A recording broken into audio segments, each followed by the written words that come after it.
Hey guys, welcome back to the channel. This is story about what if Naruto unlocks its blood secrets jutsu during the Chunin exam part 1. Before I start, please do support for more amazing content and comments for part 2. Do consider to subscribe my channel and share my video to your friends and check out the description as well. Let's start the video. Naruto watched as the blood dripped from the sharp points of the claws, a few of which still had small shreds of fabric clinging to them, tracing them back to the bloodied fingers and hand that held them and continuing upwards onto the stained fabric of an orange jacket. He was surprised to note that they seemed to be his claws. Returning to watching the crimson liquid dripping from them, following its journey downwards, he found himself looking down on the tattered remains of a torn battle gown that barely covered the ripped flesh from which blood was steadily oozing out of what only moments before had been a perfectly normal stomach. Trying to clear his head, he shook it violently from side to side, sending droplets of blood outwards from his face and hair. He sucked in a deep breath, refocusing on the sight below him. That was right, he had been fighting. Why couldn't he remember? He had needed something, he knew that much. What was it he needed? What was it? Revenge. A dark voice dripping with malice echoed the word through his mind, cutting across all other thoughts. That was it, the figure below him had killed Sasuke when the team had decided to suddenly go and save him. He started as he heard a ragged breath being drawn, tearing his gaze away from the mess that he had created. Moving it up towards the source of the sound, he realized that he hadn't taken his revenge yet. The missing nin below him was still alive, stealing himself. He pulled back his already bloodied hand of claws, while baring his fang-like canines, emitting a low growl, and prepared to end it. As his hand began its journey through the air to the exposed pale throat of his victim, the missing nin's head fell to the side, and he watched as the pure white mask that concealed their features already cracked from his earlier enraged blows slipped to the side, revealing the face beneath it. Why?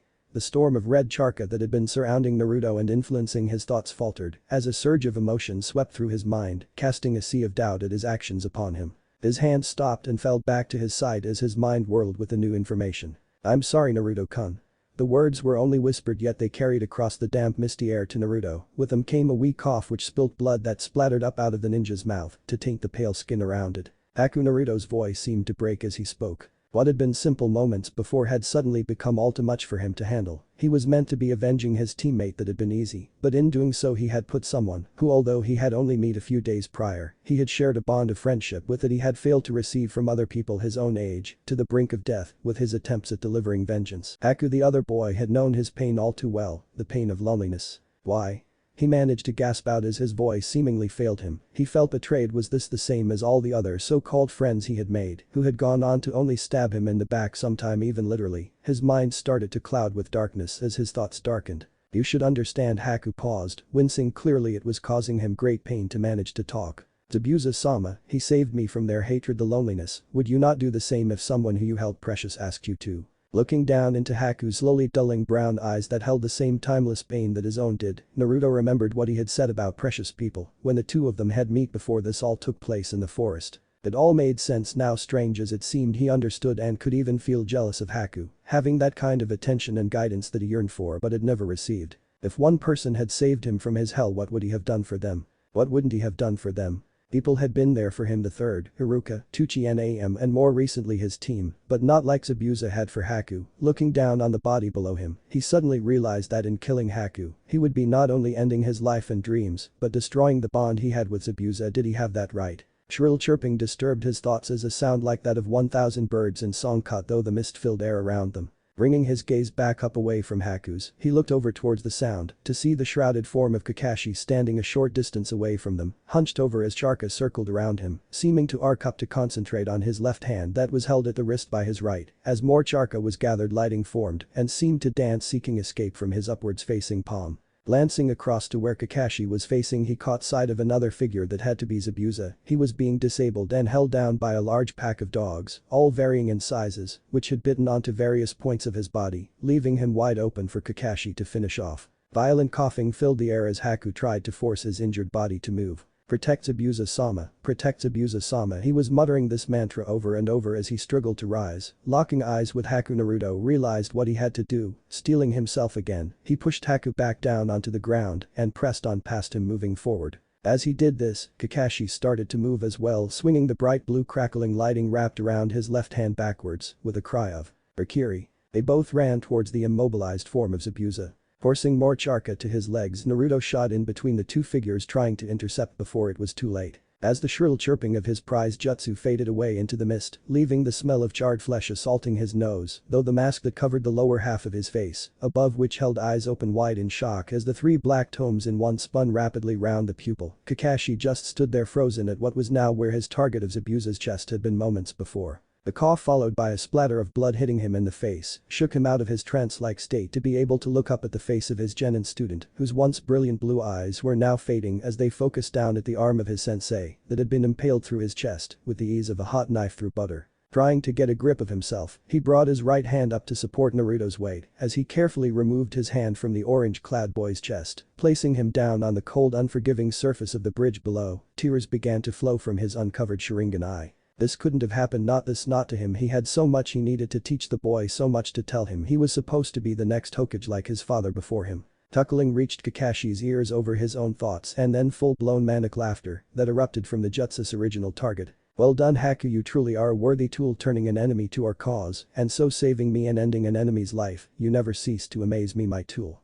Zabuza praised Haku, who had now managed to stand and started to move over, holding his mangled stomach to where the other three were. No, Haku started coughing up more blood. I didn't want him to, not him, he is like me. Tears began to follow down his face as he stumbled forward to Naruto's side. Don't be pathetic, you have no need for feelings. You are my weapon to use as I see fit. Remember what you promised me. Now heal yourself and help me finish off Kakashi so we can complete the miss. He was cut off as Haku, who had finally reached the still form of the blonde ninja, collapsed down next to him with a thud, hands beginning to glow with charka as he attempted to perform a medical jutsu on the boy's ruining chest. All the while tears continued to fall. As with his own body beginning to fail him, he poured out the last ounce of his charka, desperately attempting to right this wrong. Haku, what do you think you're doing? Heal yourself, not the boy, he is of no use. As Zabuza finally managed to rid himself of the dogs clamped to him, throwing a kunai into the scroll that held them to this world, dispelling them back to their realm, he grabbed out trying to stop Haku, only to find himself being thrown to the floor by a massive blow to the side of his head courtesy of Kakashi. Desperate, Kakashi spun back around focusing on Haku. Can you help him?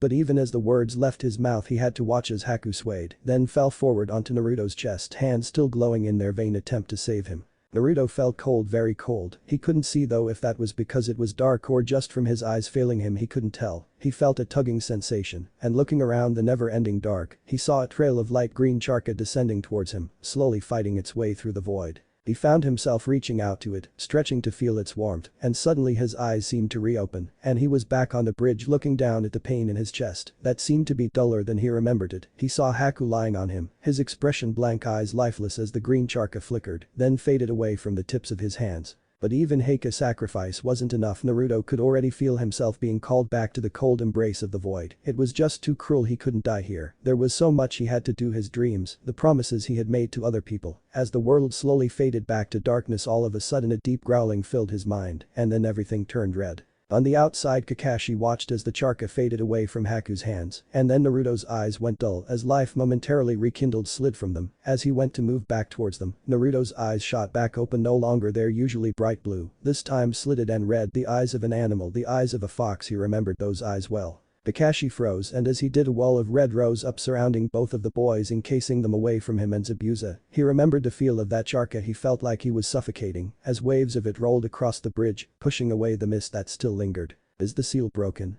He thought desperately as the horrible red charka continued to wash over him. He came to a conclusion: he would have to somehow stop this. A disaster like 13 years ago could not be repeated anywhere. Zabuza, our fight is over. This is more important than both our missions. As Zabuza turned to look over, Kakashi could see the look of fear caused by the charka in his eyes that was no doubt mirrored in his own. As he went to speak again, to ask for help, a scream of pain like none he had ever heard rang out, catching his words in his throat, effectively silencing him. Then as he watched the spiraling sea of red raced upwards only to fall back onto its middle, as the voice broke off screaming, seemingly breaking from the pain, and the charka dissipated, being pulled in, as it did, flowing back into the form of someone who could now be seen lying motionless on the ground. The bridge around the figure was torn and burned from the furious assault it had been under. But as Kakashi moved to investigate, he was again stopped, this time by a new voice ringing across the bridge. So the so-called demon of the mist has failed again. Truly pathetic. It's fortunate that I had already planned to terminate your contract after this anyway.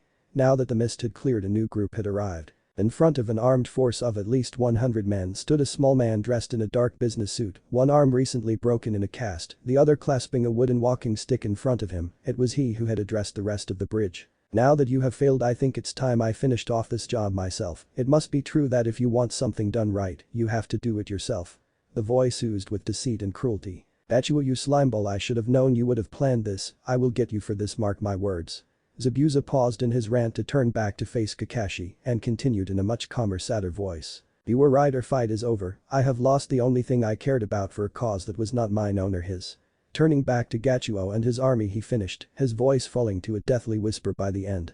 "Take your kids and leave here. All I want is to protect Haku's body and get revenge on this scum that killed him." Kakashi paused. Zabuza was already wounded, and although there were no ninja among this Gachuo's men, even with Sharka to perform his jutsu, it would be a hard task. Without it would just be suicide. "Though damn it, I will deal with this scum." Laughter greeted his statement. "One man defeat an army, don't make me laugh."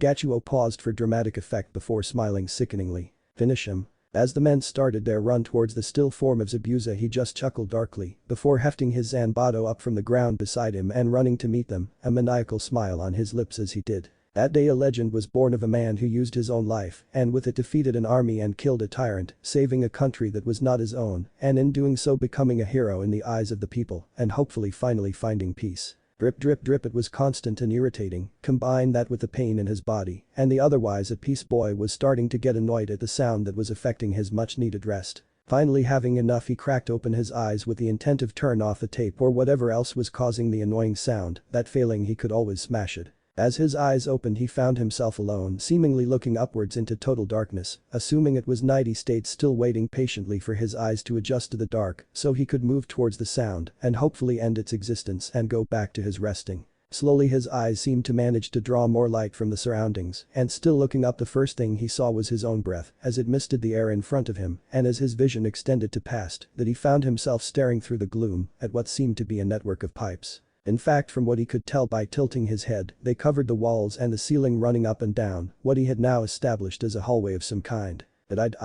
He tried to think back to what happened, but his head hurt and his vision started to swim, forcing himself to sit up, causing him to intake a sharp breath as pain raced up and down the length of his body. He took in the hallway. It was dark and cold, made mostly of the twisting metal pipes that seemed to be damp with moisture. Even the air felt heavy with it, while the floor underneath him was cold and hard. "Where am I?" As he felt the pain caused by sitting up start to dull back to what it was before, which was still, he had to admit, very painful, he pushed himself to his feet, causing yet more pain to race up and down his body. Gods, it felt like he had been ripped apart, dropped in a blender, and shoved back together again at least twice. Gritting his teeth, he managed to stagger over to the nearest wall and use it to steady himself. Looking left to right, he tried to decide on a direction to go in. From what he could tell, the dripping sound was coming from down the hallway to his right, and the whole tunnel itself seemed to be slanting that way, making it slightly downhill as well. That was a good enough reason for it to be first choice for direction. So slowly he began his journey down into a steadily thickening mist. He had walked for what seemed like forever. Quite a few times he considered turning back and heading the other way, but for some reason he was drawn to keep going, feet dragging through the strangely lukewarm water which was coming just up to his knees and that now covered the leveled out floor.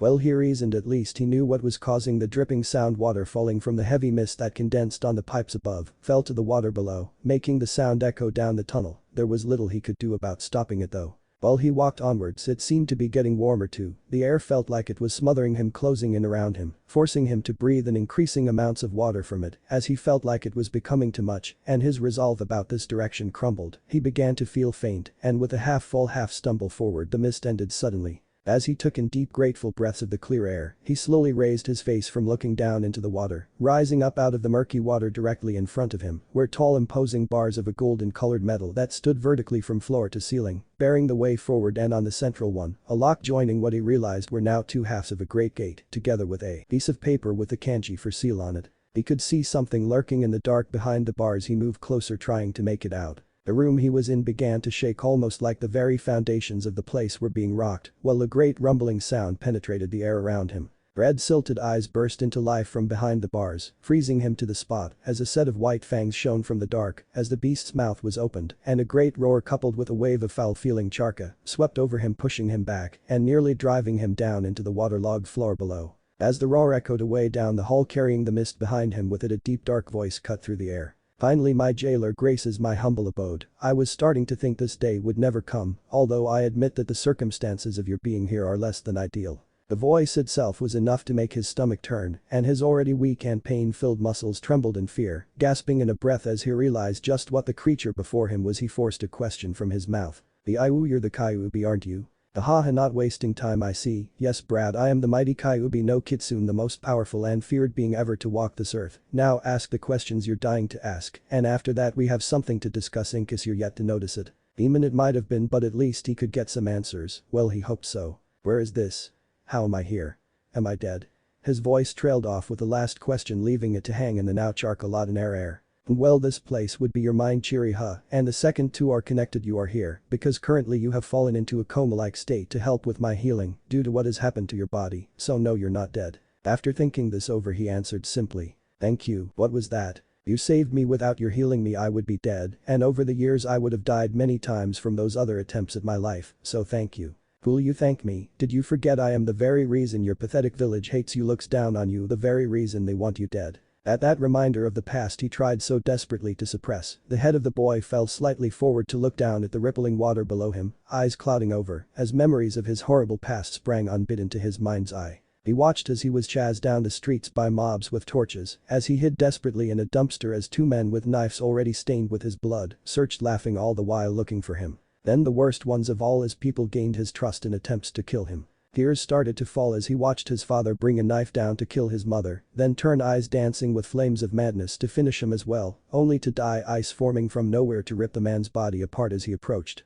Shaken from his dark memory lane by this last one, he looked up again at the terrible eyes of the demon lord through the bars of the gate that held him. He could see its colossal maw of sharp white fangs, now twisted into some kind of triumphant smirk. "Ah, so the fusion has already started. Interesting. I had predicted it would take much longer, but then again the human body is not really something I am very familiar with." He panicked. The fox was trying to escape to finish what it started 13 years ago. He knew it, the bastard was taking over his body. Anger flared from within him as he yelled out. "Fusion, what the hell are you doing to me, fox team? Whatever it is, I won't let you get out."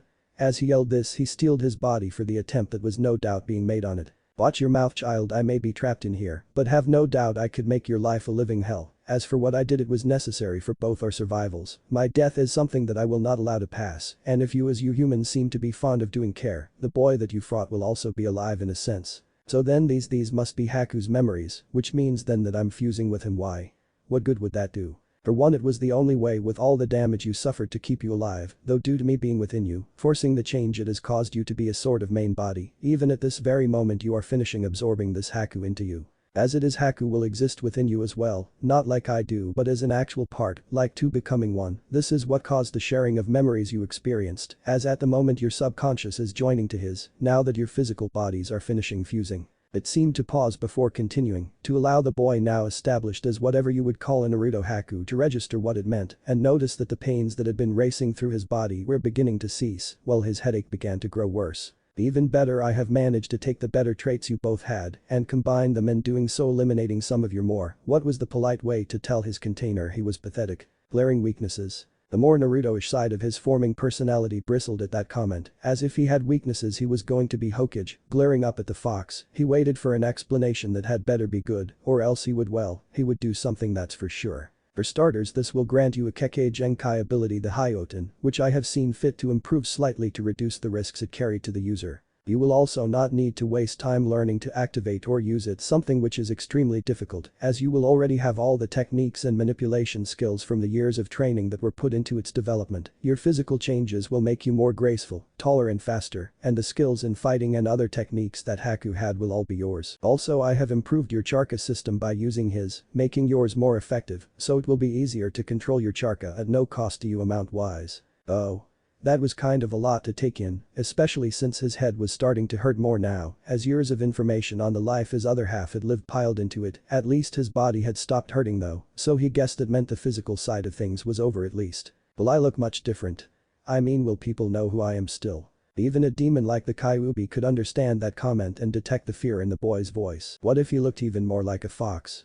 The boy's mind panicked. The people would no doubt shun him further, and his secret could end up being revealed to his own age group, leading to more possible heartbreak and rejection for him. "In as gentle a tone as possible, well, for a monster fox anyway," the Kyuubi replied. See for yourself kid, though your fears are unfounded, I have even taken away those whisker marks that show you as my container. It was not my intention to mark you, allowing people to seek you out, and over the years you've suffered enough for it. Now looking down to the water that had stilled enough to reflect his image back to him, he could see his hair was longer and a darker shade of blonde, his bangs going down to just cover his eyes at the front, while at the back it was touching his shoulders. It felt less spiky than before, framing his face at the sides. His skin was a tad paler, and as the fox had said, his checks were indeed whiskerless. His eyes had changed too, no longer their bright blue, now in beautiful ocean-like turquoise that seemed to be even more intense than their previous color. He was still clad in a now too small for him orange jumpsuit that was ripped and hanging off his frame. He had to admit that overall it was a massive improvement, though a new wardrobe would be in order, and with his head clearing, he gave a small smirk. He knew just the place to go in, and at the end of the day, in all honesty, this could be a great change for him.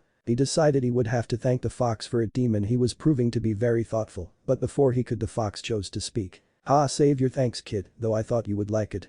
He even managed to sound what proud of his work, well smug about it anyway. As the changes are complete, you will be waking up any second now. I have no idea of the outcome of the battle, though your body was being tended to in some way, so that points towards a favorable outcome, I would guess. His sudden answer shocked the now completed boy. Wait, you can read my mind? How long have you been able to do that? Always. I could have interacted with you sooner, but with you only finding out about me recently, it wouldn't have done for you to have started hearing voices in your head. You would have just done something stupid. I suppose that makes sense. Well, thanks for everything anyway. No wait, I still need to find out something. Why his voice faltered. The answer would be the very reason he had been so damned in life. Why did you attack Konoha that night? The tone of the voice and the charka with it that answered scared Naruto more than anything before, as the evil red eyes lit up the area around him. It was as if he had insulted the demon deeply. He felt completely crippled by the rawness of the energy that was given off. His breath caught in his throat, causing him to retch violently. That is none of your concern, leave me now. But the final shout and a blast of burning red charka, he was thrown backwards as he flew through the air, everything closed and getting darker, and then nothing as he was forcibly ejected from his own mind. He awoke with a start, a cold sweat on his brow, sitting up gasping in air. The last few moments with the Kyuubi had left him quite shaken. He hadn't known you could even interact in your own mind, let alone be forced to hurl by a demon fox in there. Now recovered, he had to smile. It was true what people said, you do learn something new every day. Taking in his surroundings, he found himself on a futon back in the room he'd been staying in at Tazuna's house when they were there, all before that fateful trip to the bridge. Sighing as he realized he would have a lot of explaining to do, he made a quick to-do list in his head, starting to reason out the easier ones. Firstly, he would need to find a way to explain his changes to the other members of his team and the population of Konoha as a whole. The awakening of Akeki Genkia seemed to sound like a good excuse, but the fact that it was the same as Haku's would raise suspicions alone, though, as he couldn't really think of anything better than that it would have to do. Then there was the issue of what he would be calling himself. He wanted to be fair and at least take some part of Haku's name in his, to allow him to live on as well, but that again would cause too much attention, something that he was desperate to avoid. In the end, he reasoned it would be best just to stick to being called Uzumaki Naruto, at least for the meanwhile. He would need to be a leaf nin to still be able to become the Hokage. Suddenly he realized something when he had thought of that, it just didn't seem to be as important anymore. It was just a title, a way to get people to notice him. What did he want to do? What was his goal now? He wasn't the same blonde boy that shouted about being the greatest ninja in the world, nor was he the brown-haired one who served Zabuza. What was his purpose? He decided to think of that later, as he was confused at how to handle it at the minute. While he was thinking of the other things that he needed to do and find out, like the result of the bridge battle, he remembered then the terrible events that had led to all this, but now with Haku's memories of the events as well, he knew Sasuke was thankfully fine. He just hoped that it had remained that way after he lost consciousness and that the rest of his team were alright as well. There was a knock at the door to the room, but before he could answer, the door was pushed open and a head of spiky gray hair and the mostly covered face of his Jonin sensei moved into view. Yo, you're finally awake then, about time really, it's been 2 days since we brought you back here. The mask of the man crinkled slightly as his one uncovered eye turned up into its familiar U-shaped eye smile. He went to continue, but before he could, Naruto cut across him. Before you ask anything sensei, there is something I must know. An understanding silence greeted his remark. What happened after I passed out? Is everyone alright? Kakashi paused slightly before giving an answer. Myself and the others are fine, Naruto. Naruto knew that he wanted to know who was he actually talking to, but before he could stop himself he blurted out. And Zabuza-sama? This question understandably caused Kakashi's one visible eye to widen slightly, but he answered anyway. I'm sorry, but he died. Would you like to know how? Unbearable misery flooded though Naruto's body. He had known something like this could have happened, but it didn't help him feel any better. He felt himself choke on the breath in his throat. So this, he thought, this was what it felt like to lose someone truly precious, as he sobbed, tears falling unchecked to the wooden floor below. He promised himself he would never have to experience this feeling again that he now realized would be his new goal. He would protect his precious people with the power he now had, ensuring Haku's beliefs lived on. He would do anything to ensure they were safe, that he swore. As he fought to gain control of himself, he looked up as he felt a hand rest on his shoulder. You should know he died a hero's death and saved this country, and for that both we and they will remember him always. Naruto nodded softly as he took deep breaths to calm himself. He would try not to let this affect him right now. Sensei. He looked up at Kakashi. I know it may seem strange, but I am Naruto still, just a little different. I think I need to be alone right now. I will be back in a few hours, okay? If his sudden request startled him, Kakashi didn't let it show. Okay, try to be here for dinner at 7. He turned and walked over to the doorway before stopping, as he apparently remembered something he had forgotten. And Naruto. Gaining back Naruto's attention, who was now half in half out of the room's window. Yes, sensei. Sasuke and Sakura haven't seen you yet, so can you avoid them? I'm not sure how they would react. I have told them you were in a critical condition and only I could check on you. While you're gone, I will attempt to prepare them for you. The thought of that worried Naruto, so he had to ask. What are you going to tell them? Striking a thinking pose, Kakashi held it for a few seconds before saying. I don't know. Are any ideas? If Naruto could see his face, he would have seen the sheepish grin that was now there, sweat dropping slightly. He steadied himself as he nearly fell from the window in shock at his sensei's behavior. Just saying that the changes were caused by the awakening of my Keki Genkia would work, I decided. Yeah, but you have to have one to say that, Naruto. Who says I don't, sensei? Who says I don't? And on that note, he leapt gracefully away into the trees that surrounded the house. A short while later, Naruto found himself coming out from the tree line, which ended abruptly and onto the shoreline of the country of Wave. He was a little way from the main town now and knew this area well. Slowing slightly to confirm his location, he pushed off again, landing on the water's surface without hesitation and barely a ripple. He took off running towards where he knew that a small outcrop of rock protectively hidden in a dense layer of mist was. It was only a couple of 100 meters off the coast and about a mile downshore from his current location. Arriving, he flew through the mist that had caused him so much fear when he had first experienced the technique that caused it and been attacked by Zabuza from within it. Now, though he found a strange sense of comfort from being in it, he knew where he was. He could sense his surroundings well. If he was to fight like this now, he would have an advantage over all enemies, even those with the mighty Sharingan. He had seen it could do little to help its user with this. Casting those thoughts aside, he dove deeper. Never hesitating, he arrived quickly at his objective, the small outcrop of rock that the mist effectively hid from view. Disabling the traps that protected the entranceway quickly, he then made his way into the hideout. Jogging down the twisted corridors carved into the rock, he went straight to Haku's, so now he realized his room. It was a bit dull in its decor, with the small amounts of color coming from the flowers that he remembered had been collected what seemed to be a lifetime ago and placed in a vase on the shelf in an attempt to bring some more color to the room. Moving over to the dresser, he pulled out all the clothes and weapons he wanted, and glad to be able to finally get rid of his ruined orange jumpsuit, he pulled on a complete new outfit. Consisting of black shinobi pants with multiple pockets along their length that were wrapped up at the end in white bandages, which connected to a pair of black sandals that were longer than the standard pairs, rising up over the bandages to give some protection to his shins. A loose-fitting long-sleeved shirt with slightly flared ends that was an open V-neck type in a light gray, almost white color, was held in around his waist by a belt with holders and pouches for weapons. Strapping weapon holsters onto both legs, he completed the outfit. Ever since he woken up, he hadn't once felt cold. He assumed it must be the upgraded part of his Keki Genkia's abilities that the Kyuubi had mentioned, as he remembered that he was very cold when using it before. In fact, that other than Charka amount was what limited some of the skills he had with it, such as the amount time he could spend in the mirrors or other eye structures due to getting frostbite. He would have to test this out at some point.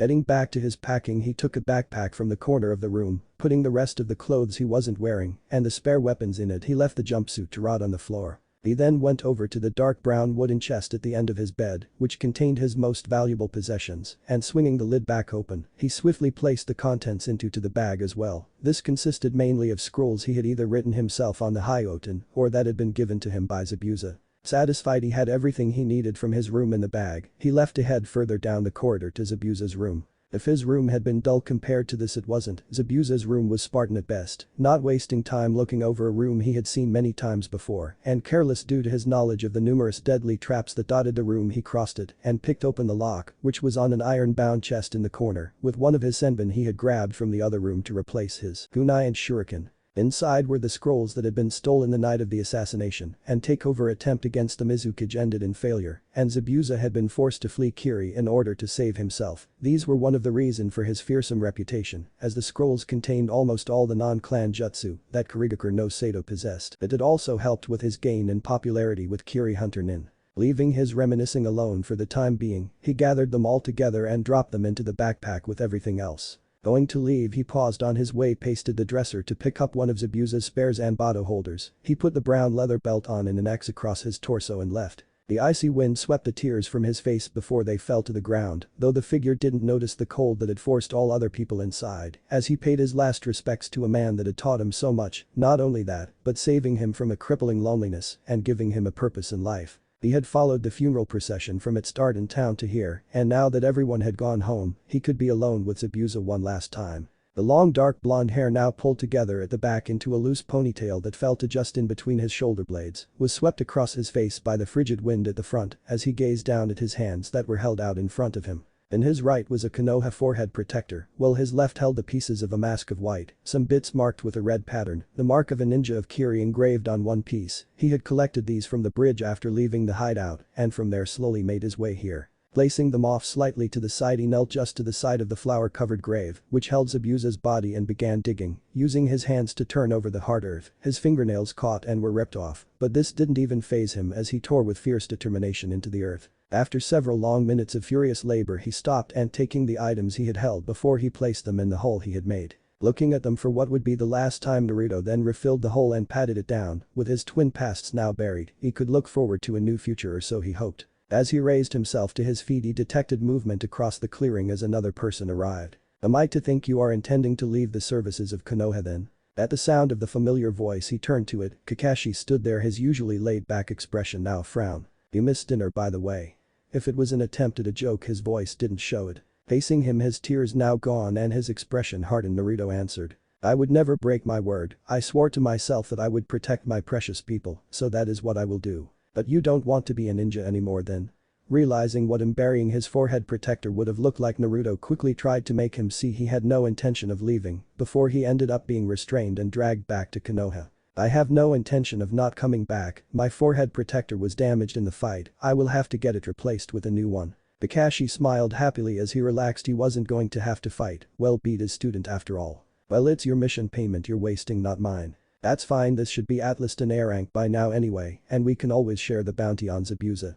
Chuckling at his student's antics, Kakashi waved his hands placatingly as if giving in. Fine, but come on back now, we need to get rested up. We will be leaving for Konoha in the morning, and you haven't eaten in 3 days, which for you is just incredible." Naruto didn't reply, but just nodded in the affirmative. As Kakashi jumped away, Naruto went to follow before remembering he had forgotten one very important thing. Walking to the head of Zabuza's grave with slow reverence, he clasped the handle of the mighty Kubikiri Hacho and, tightening his grip, wrenched it from the earth and swung it over and onto his back, using the straps to hold it in place. Picking up the backpack that contained the knowledge he would need to make himself a better protector for the people he cared about, he pulled it on over the top of his new sword. Then, after fixing the wooden cross that marked Zabuza's grave back up, he bowed low over the grave in respect while forming one-handed seals, and in a swirl of leaves and wind swept away to follow Kakashi back to the house. Sunlight filtered down, cutting slightly through the leaves that hung from the trees which edged the clearing, where a short while ago at breakfast, Kakashi had told his team to assemble after packing their supplies so they could start the journey back to the boat that would take them back to the Land of Fire, before he then disappeared off into the woods on some unexplained personal mission, which it had to be assumed was to do with their still missing teammate.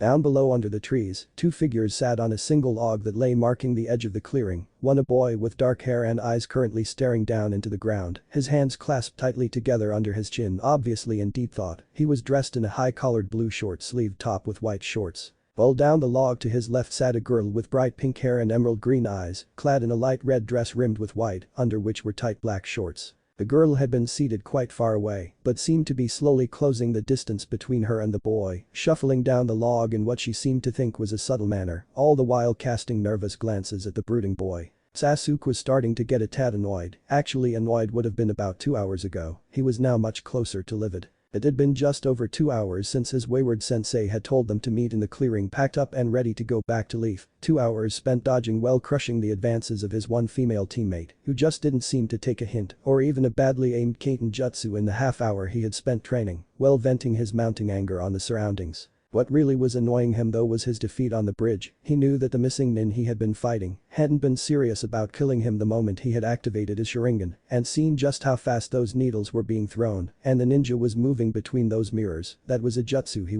needed to know. Even with his clan's legendary eyes finally awakened for the first time in his young life, he knew he was lucky to be alive. What had possessed him to jump in and take the attack meant for Naruto, even though it had been an obvious trap. Not only that, but to share his life's goal to kill his brother with him. He had no idea what he was thinking. He couldn't really be starting to care about that idiot with his stupid rivalry, or even his team in general. They were all at the end of the day just stepping stones on the path to killing Itachi. To top it off, from what he could tell from talking to, well, demanding from Kakashi, who had been tight-lipped on the subject to say the least, and he wasn't going to give Sakura that amount of hope by actually starting a conversation with her. Naruto had gone on to defeat the missing ninja they had been fighting and helped in some way with Zabuza's defeat, and to top it off, somewhere along the way awakened a Keki Genki of his own, which Kakashi had said changed him in some way. He decided he would get his answers for the last few days when they arrived. Another half hour of waiting and what seemed like 100 failed attempts at conversation from Sakura, Kakashi dropped silently into the clearing with his usual casual "Yo." To mark his appearance, when the screeching from Sakura's reply stopped echoing round the clearing and left. Sasuke was the first of the two to notice the apparent absence of their third teammate. "Where's the dope?" While Sakura looked around and finally seemed to gather that Naruto was in fact still missing after his 3 days absence, Kakashi chose to direct his answer to a patch of air to his right. "Naruto-kun, you weren't meant to use it to hide from your teammates. Remove the jutsu." Before their eyes the air seemed to flicker as the form of Naruto warped slowly into view. Standing about as tall if not a tad taller than Sasuke, his dark blonde hair still tied back in its loose ponytail, bangs at the front falling over his forehead to slightly cover his eyes, Naruto stood dressed the same as he had been for the past day, with the Kubikiri Hacho still strapped across his back, the handle now removed and placed to hang from his belt. He seemed to be slightly nervous about something. "Hey, how you guys been doing?" At their reactions, Naruto had to suppress the urge to flat out laugh at the other members of his team. Sasuke seemed to be furiously trying to think of what to comment on first, his left eyebrow twitching rapidly with thought. Either that or he was secretly gay, which Naruto mused would have explained all the fangirls he daily rejected. Sakura on the other hand just had her mouth hanging open as she stared up and down his body. He had to admit it was a little bit creepy to be sized up like a piece of meat, though in some ways kinda hot, that he could get this reaction even from someone so obsessed with Sasuke. After almost a minute had passed in stunned silence, he decided to have a little fun with his teammate, so he sauntered over, earning a widening of eyes from the girl, and leaning and whispered something into her ear that the other two males of the group didn't quite catch. The reaction was almost instantaneous. Blood rushed to Sakura's face, causing it to be an even brighter color than her hair, and she keeled over backwards to land with a soft thud. Naruto smirked at his success. He would have to thank Kakashi for letting him borrow his spare Icha book last night after seeing the reaction Naruto had received from Tsunami. While this was going on, Kakashi had already left for home, lost in his own little Icha-filled world, and Sasuke had finally got a grip of himself and was starting to demand answers for everything he could think of, from the jutsu Naruto had just used to the changes in his appearance. To be fair, there was a lot that he could want to know, all without looking too desperate to know. Well, that's what Sasuke hoped. He still had his reputation as an Uchiha to keep after all. Keeping his answers to Sasuke as brief as possible, Naruto gently picked up the unconscious form of Sakura, reasoning he was at least partly responsible for her current state, and started to follow on after Kakashi back to Leaf. The trip back was uneventful and much faster when compared to the one there, other than for Sakura waking up and finding herself snuggling into Naruto's chest, turned bright red, while blurting out all sorts of questions. After she had calmed down a bit, the two made polite conversation, her still not wanting to stop being carried in his arms, the reasoning being that it didn't matter how her old teammate had acted, as this new Naruto seemed to be completely different and was even hotter than Sasuke. This carried on until Kakashi demanded that she be made to fend for herself. With that comment, and realizing that the other two members of the team were watching, she had managed to return to her previous nice red color, while Naruto just grinned, finding it all to be highly amusing. Even though with him now being a different person, therefore finding that he no longer had a crush on her, Naruto still found it fun to mess with the girl, and it was the least he could do here, reason for all the things she did or said to him over the years. After arriving back at the village and a brief bit of hassle with the gate guards due to Naruto looking nothing like who he claimed to be on his ninja ID, which resulted in Kakashi pulling in a favor with one of them so they would let him through. They then made their way to the Hokage's tower and that was situated in the middle of the village. Walking down the main street was both a wonderful and at the same time depressing experience for Naruto. People who had looked at him with scorn and hatred his whole life now just looked generally interested in him. All the girls they meet on the way just ran off after a good stare to start the rapidly named HNG No.1245 hot new guy fan club until they could find out his name. Then he would go through the elaborate screening process to see where he ranked in Konoha. Looking over at Naruto, Kakashi could see how conflicted this whole experience was making him, so signaling to his team to follow, he jumped up off the street and onto the rooftops, where they proceeded to roof hop the rest of the way to the Hokage's tower. After filling out and handing in the mission form to the Chunin at the desk, Kakashi sent Sakura and Sasuke home for a much-needed rest, telling them their mission payments would be delivered soon, while he and Naruto were ushered through to the Hokage's office due to the information that Kakashi had supplied on the details of their mission, requiring the direct attention of the leader himself. For the Sandaime Hokage of Konoha to hear that Naruto's team had got back from their C-rank mission alright had come as a great relief when they had failed to report back within the 2 days after they were supposed to have delivered the bridge builder to Wave. He had been hard-pressed not to show favoritism and send an ANBU unit after them. One of his worst fears, that he had sent his surrogate grandson on a mission with bad intel, something that could easily get you killed in the harsh world they existed in, had been realized when one of Kakashi's personal nin dog summons had arrived in his office to inform him that although the mission was still being carried through, it was now high B to low A in rank due to the client not being totally honest about the problems he faced. Kakashi was in for a severe dressing down, that was for sure. How dare he put a genin team through that kind of risk. In time with his thoughts about him, the one normal-eyed Jonin's head appeared around the doorway to his office, causing him to look up from the paperwork that cluttered his desk. He waved him and watched as he was followed by a figure he was pretty sure he didn't know. Kakashi, you have some explaining to do. If the demanding tone affected Kakashi, you couldn't tell, as he just nodded in his usual lazy manner and began giving an overview of the mission to Wave, stopping to allow Naruto to explain his parts, such as for who he was and what was going on. For the most part, the Sandaime had remained perfectly controlled throughout the report, though at the mention of the Kyuubi, something Naruto had only that morning informed Kakashi of, though he already had his suspicions due to the nature of the charka he had felt at the bridge. His hands had tightened into fists on the edge of the desk, knuckles growing white, but he allowed them to continue. When they had finally finished, he rubbed a hand tiredly across his eyes. He was getting too old for this people fusing, talking to demons. It was all a bit too much for someone who was to be 73 next year. So you have tested his abilities, Kakashi? Smiling under his mask, Kakashi answered. He seemed to be off the hook as far as the taking genin on A-rank missions went. Yes, I have sparred with Naruto-kun. Other than the abilities he had originally, his Keki Genki Hyoten is just like he said. In fact, an example of something that works similarly to it would be Tenzo-kun's Mokuton abilities. He also has some similar abilities in the form of being able to enter ice structures he creates and use them to protect and move himself. He paused to draw a breath here as there was still a lot to say regarding Naruto's skills. While his other skills are underdeveloped in some areas, his taijutsu and weapon skills are both fine, if not a little unique. He has shown skill in both a couple of Suiton jutsu and a medical jutsu. I would say he had potential in Fuiton type ninjutsu due to the nature of his Keki Genkia, and also with his massively increased Charka control Genjutsu and other control related skills, which I have tested teaching him a C-rank illusion that masks the user's presence. He was able to pick this up in 2 hours. So really, the old man thought the changes in Naruto seemed to be for the better. He was at least displaying more patience. In fact, he hadn't spoke since giving his side of events. Looking over at the blonde who was now lounging in a chair off to the side, his new sword propped up against it, his attention focused on a book that Sarutobi himself was in fact shamefully familiar with. Kakashi, he decided, was lucky the boy's parents were dead, as he would have been soon if they hadn't. Sighing, he glanced at the document before him. The bit of news he had to give the boy on his unexpectedly safe return was not good news. Deciding to get it over with, he attempted to get the boy's attention. Naruto-kun, Naruto.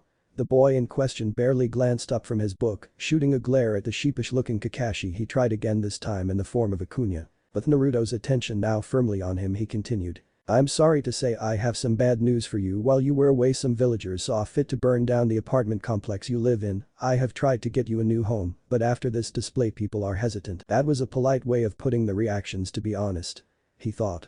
To take you, and I am sorry for failing you like this. The news of this hit Naruto hard. It wasn't as if he loved his apartment, it was he knew a hellhole. But it was still his home now. What was he supposed to do with nowhere to live? It wasn't like he could just live on the streets. He supposed he could move into the forest. An ice palace couldn't be too hard to build and would look cool too. While he was thinking on this, Kakashi had been doing some thinking of his own. He had enjoyed the time spent with the new Naruto. He was more calm than the original, and also much more amusing in some ways. He reminded him of his own sensei the fourth, so he decided to help solve this problem for him. Naruto could live with me, Hokage-sama. I have plenty of room since Rin died, and it would be nice to have company round the house.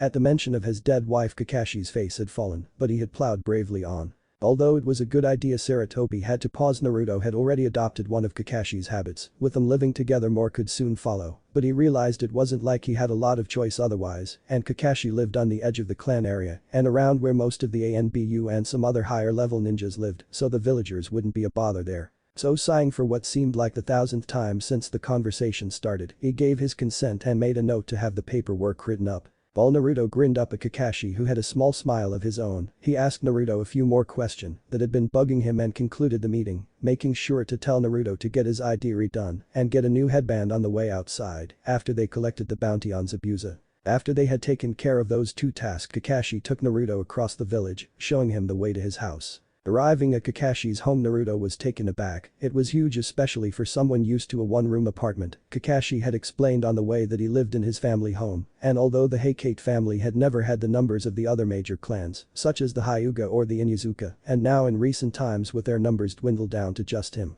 they were still well respected with numerous genius ninja coming from them, and as such had been made part of the clan district of Konoha by the Nidium Hokage. Passing through the gate that was part of the high walls surrounding the compound, Naruto could see that it was a spread-out single-floored house with a low sloping roof. It was raised slightly off the ground by stilts, with wooden steps leading up to a sliding front door. After he had been given a quick tour of the house and its grounds, which had both a well-used training area and was to receive plenty more usage with Naruto there, it had a target range next to which was a sparring ring and a little bit further on an outdoor hot spring. Kakashi showed him to the room which would be his to furnish as he wished, saying they could go out shopping later if he was up to it, as all it contained at the moment was a single bed and plain brown cupboard. So after grabbing a quick bite to eat from the kitchen, they headed off out into Konoha. After they had visited several stores under the name of Haku, he didn't want to be overpriced for everything again, and Naruto wasn't a common enough name to not arouse the villagers' suspicions, although he was happy to note that he now had more money than ever before, with his A-rank mission payment and the bounty on Zabuza.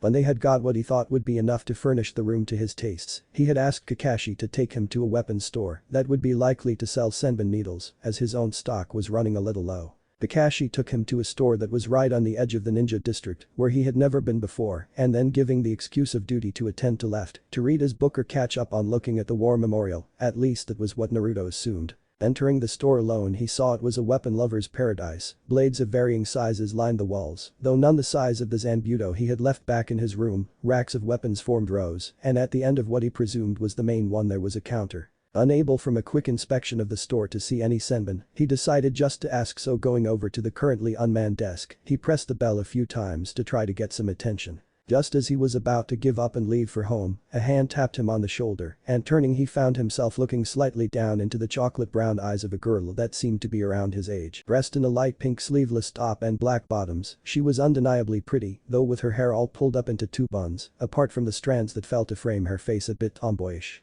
His sudden turn had caused the girl to go slightly red at the sight of him, and inwardly smiling, he waited for her to get a grip of herself. Ten was in shock. She thought she was well over any fangirl-like tendencies that the other girls her age seemed to still be indulging in, but this random ninja she had never had the pleasure of seeing before, who had just wandered into her dad's store, not even noticing the sign that said closed on the door, was impossibly good looking.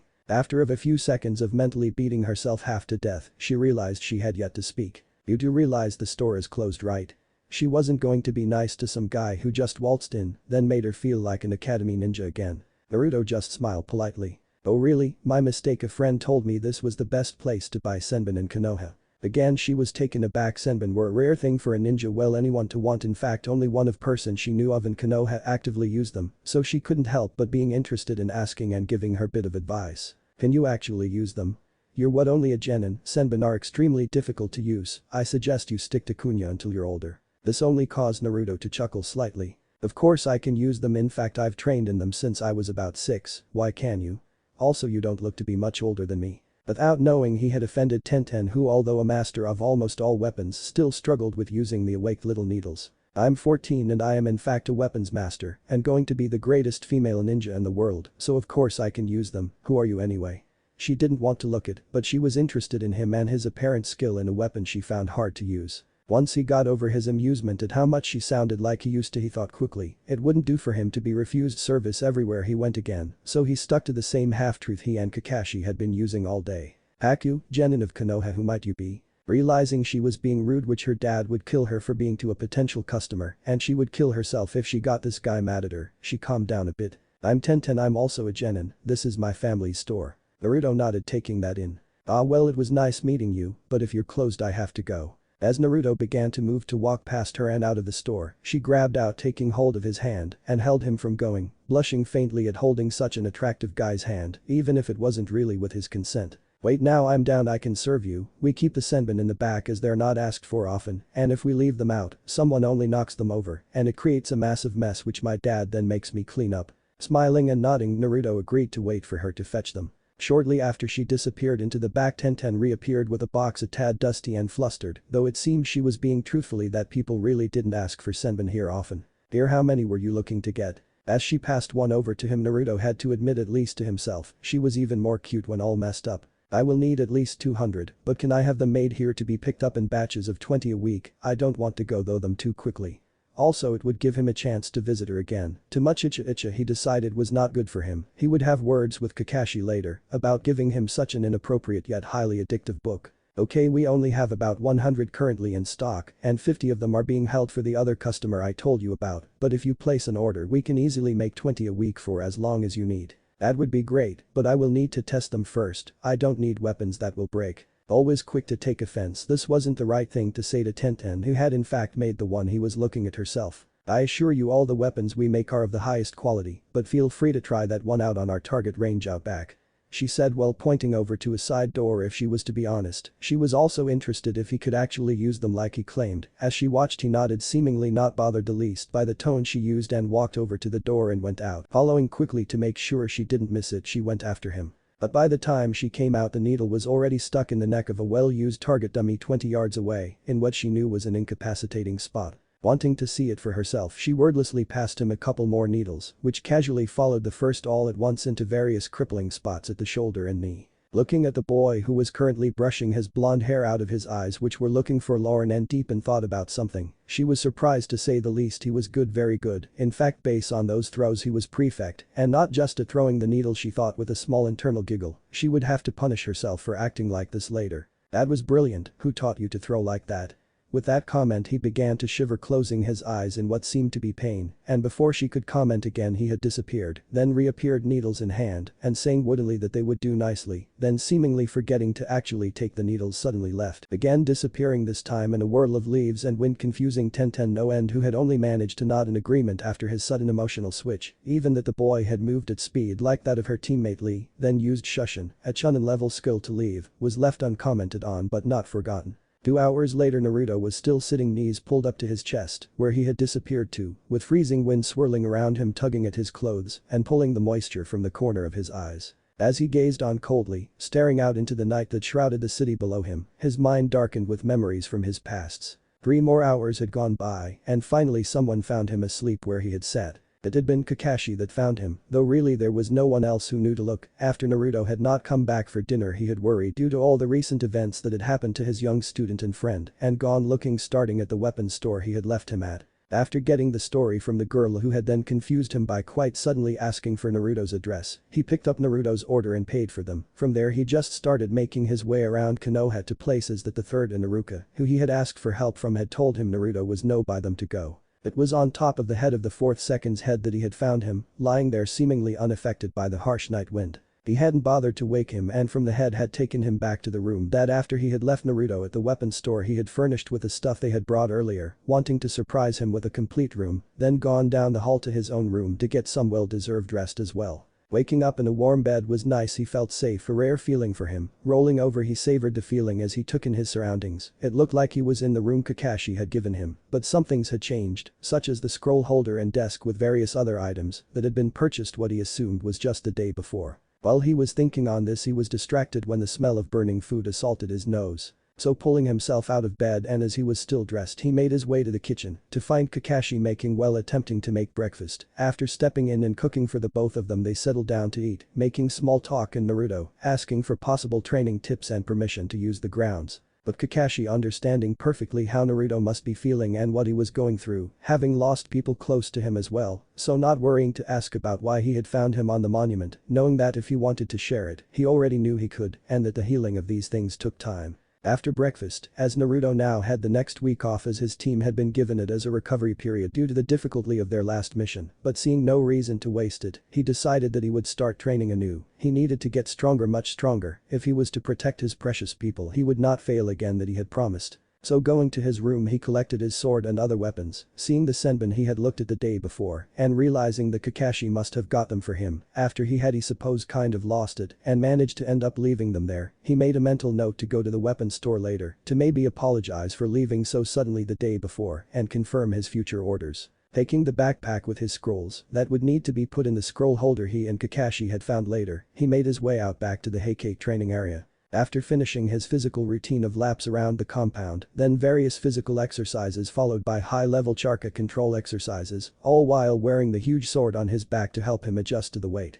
The routine was one he had made up over breakfast with some help from Kakashi to increase his speed and control to even higher levels and was worryingly to Kakashi similar in speed and intensity to a spandex-wearing rival of his. After he had finished he then began practicing and using the Zanbudo that although he had received basic training and using was as hard to use as the giant sword looked. He realized a problem that other than the hot springs and he didn't think it was a good idea to use them, there was no actual water source to practice his Suiton or Hideout jutsus available within the grounds, and with the scrolls stolen from Mist being made up of mostly Suiton moves, well his Keki Jinkia required a source of water as well, and he hadn't fully completed water manipulation training and managed to learn to generate water from nothing yet, as that was a high-level skill demanding high control and amounts of charka, even for a Jonin. In fact in history, only a few people had ever been recorded as being able of making significant amounts of water without using some kind of source. But with his Keki Jinkia blessing him with unnatural potential for manipulation in both water and wind, and with his increased reserves and control, he knew it was possible, and for the next week he decided that would be the goal of his training, before he went and learned any more Suiton ninjutsu or anything else for that matter.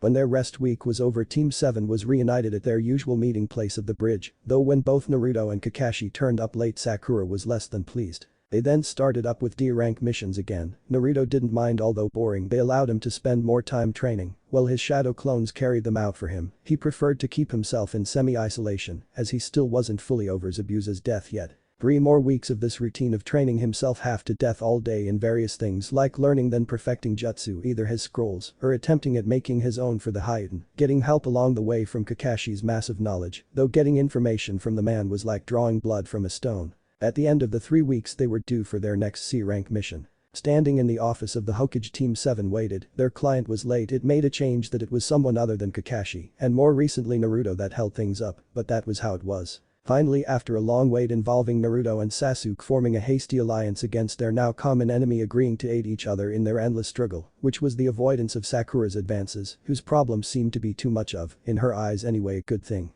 Finally the client arrived. He was a man of average height with grey hair pulled back into a ponytail and a small beard of the same color hair, dressed in plain mostly brown clothes, other than that the only noticeable feature were the round glasses that he wore on his face. At least this one was sober were the thoughts of the younger members of Team 7. Now that the client had arrived Team 7's second C rank could begin the escorting of the actress to Snow Country. As yet another wave hit the ship causing it to groan slightly as it was lifted up, then dumped back down by the rough sea, causing the crew that was on deck to be glad for the safety lines that tied them securely to the ship. A single dark blonde-haired boy on watch just adjusted his charka output to his feet ever so slightly with no thought to keep himself rooted to the spot on the top deck that he currently occupied. Most of his attention was focused on the book in his hand that he was well on his way to finishing. He supposed he would have to ask Kakashi for another. He did make sure to keep some sort of lookout on his surroundings, every so often glancing up his bright turquoise eyes scanning, making sure that nothing was approaching through the night air, not that you could really tell with the night and the noise the sea made.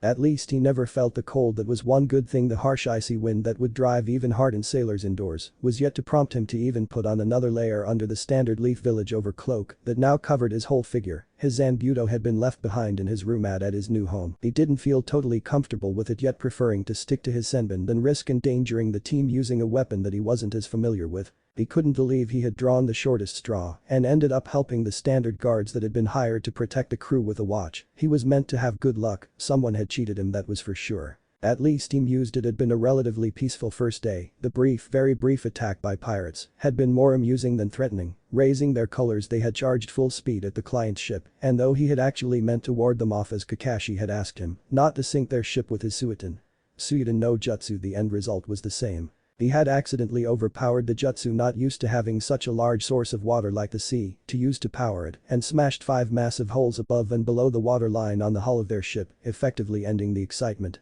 Other than that, the only entertainment had been watching the young actress Fukage's Yuki, the person they were hired to protect, reaction to suddenly being on a ship at sea when he and the man that had hired them for her protection, the gray-haired man who was he found out called Sandeu. He in general seemed a well-meaning person, though some of the things that had been said about the mission didn't quite add up in Naruto's mind. Watching her act had been another interesting experience. He thought she could have been a ninja the way she was so convincing, like the way she cared for the man who served her character and that was supposed to be on the brink of death from a mortal wound. But the moment she was off camera, her beautiful face was constantly saddened. He could only wonder at the reason, though it seemed to have something to do with their destination, the land of snow. After a while the sea had calmed down, and with the clouds gone the moon and stars all came out to light up the night. With their appearance, soft footfalls alerted him to another person's approach, so pocketing his book under the cloak quickly, as it would seem unprofessional for him to be reading what was basically a porn novel while on lookout, that and from the looks Kakashi got from various women around Konoha, the book was not that well received by the fairer sex. He then turned towards the sound. As he watched the person who he now had identified as Yuki swept by him and went over to lean against the railing looking out into the night, he had to admit that she was extremely beautiful, with long dark hair and deep blue eyes, with the light cast on her face by the moon and stars making her seem to glow as she gazed out at the now still sea. Realizing he was staring, he quickly regained control of himself, so breaking off his watching of her face and not wanting to disturb her as she was the client, he went to move to a more suitable location. "If your team takes me to snow you, me and everyone here will die." He paused as the voice, as cold and lifeless as the night itself, reached his ears over the sounds of the sea. Turning back towards her, Naruto made his way over to the railing she was currently leaning on and stood himself by her side. "And why is that, Yuki-san?" "It is a cursed land. There is only winter, spring will never come to it." Though the voice was still cold, he could now hear the sadness in it, the voice of someone who seemed to had lost all hope. "I doubt that a little bit of snow is why you are so afraid to go there. Tell me the truth, Yuki-san." Surprised at him, she turned her head to get a better look at the dark blonde next to her. Even she had to admit he was stunning, looking more like an actor himself than a trained killer, with his hair casually falling either side of his face and with bangs coming down to just over his eyes, tied back in a loose ponytail, while his forehead protector, worn differently from his teammates, tied loosely around his neck, only just visible inside the collar of his overcloak. Also, she thought he was only 2 or 3 years younger than herself. That wasn't so bad, not that she wanted anything to do with someone romantically, of course. But looking at his face, the light reflecting off up the water onto it, she felt so at peace. It felt so safe to be near him. She felt warm even in the cold night air. She made a sudden decision to try and protect him. "Sandeu is lying to you and to everyone else on this ship. I am not who I seem. If you take me to the land of snow, you and all your teammates, the crew and the other actors will be killed, and then so will I." If her words had shocked him, she couldn't tell, though for a brief second, his eyes seemed to grow more intense, almost glowing as they looked outwards into the night. "So who are you then?" What puzzled her was that he just sounded generally interested, as if it was just a casual conversation to him, than angry or even afraid of her warning of his death. "It's not important, just stop this mission now before you're killed. If I return to that land I will die and anyone who is with me." With that said, she turned on her heel and walked off, leaving him leaning on the railing alone. Where he stayed waiting until a familiar voice came to his ears. "Interesting, wouldn't you say so, Naruto?" Looking up, Naruto could make out the figure of his teacher through the dark above him, standing on the side of the main mast of the ship. Turning back to look where Yuki had gone, he nodded. "Yes, so it would seem. So do we continue on with the mission?" Something then clicked into place for him. "You knew she would talk to me, didn't you, sensei?" "Yeah, I failed to help this country once. We will make up for it this time," he continued while smiling at his student's accusation. "Also, you do seem to have a bit of a habit of bringing these things out of people. Go and get some rest." From what she said, "We have a big day ahead of us tomorrow. I will finish your watch up." As Naruto watched the actor who was playing the role of the evil villain Mao in the movie, which was being filmed today on an iceberg they had nearly run into in the early hours of the morning, started off on a long-winded speech directed down towards Yuki in her role as Princess Fune, along with her group of protectors. As he finally finished his speech and gestured towards the group down below him, a large explosion blew part of the mountain of ice. He stood on outwards and rocked the iceberg, while causing an avalanche of snow to fall down towards him. Hatching the quick hand signal from Kakashi, Naruto shot forward over the ice, discarding the overcloak on the way, and grabbed the now falling actor, returning him to the safety of the ship as quickly as possible. While he did this, Kakashi ordered Sasuke and Sakura to start moving the others back to the ship.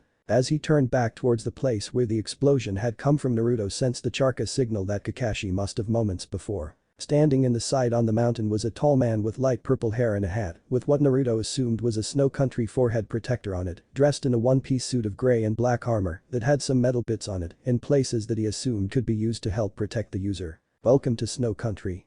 The man spoke in a polite tone, his arms crossed looking down at the group below. Kakashi seemed about to speak, but before he could another person arrived on the scene, landing on top of a pillar of ice to their left. This time it was a woman with pink hair much shorter than Sakura's and in the same grey and black outfit as the other. "I welcome you, Princess Koyuki." Naruto turned to look at Yuki, now understanding what she had said last night, before the woman continued on. "Did you bring the hexagonal crystal?" Just then another presence was revealed, fully boxing them in, as both Naruto and Kakashi swung around, and a large guy with short black hair and weird eyebrows, also in the same armor suit, came out of a snowdrift to their right, effectively trapping them with their backs to the sea. As expected of Hada Kakashi, "This is as close as I can get. Oh, and the brat sensed me as well. It would seem you've got a good student there, Kakashi." Turning quickly to the group, Kakashi gave out his orders to Naruto, Sasuke and Sakura, then darted forward at the apparent leader of the snow ninjas, who did the same thing, identifying the woman as Fubuki and the big guy as Mizur, then went to meet Kakashi's advance.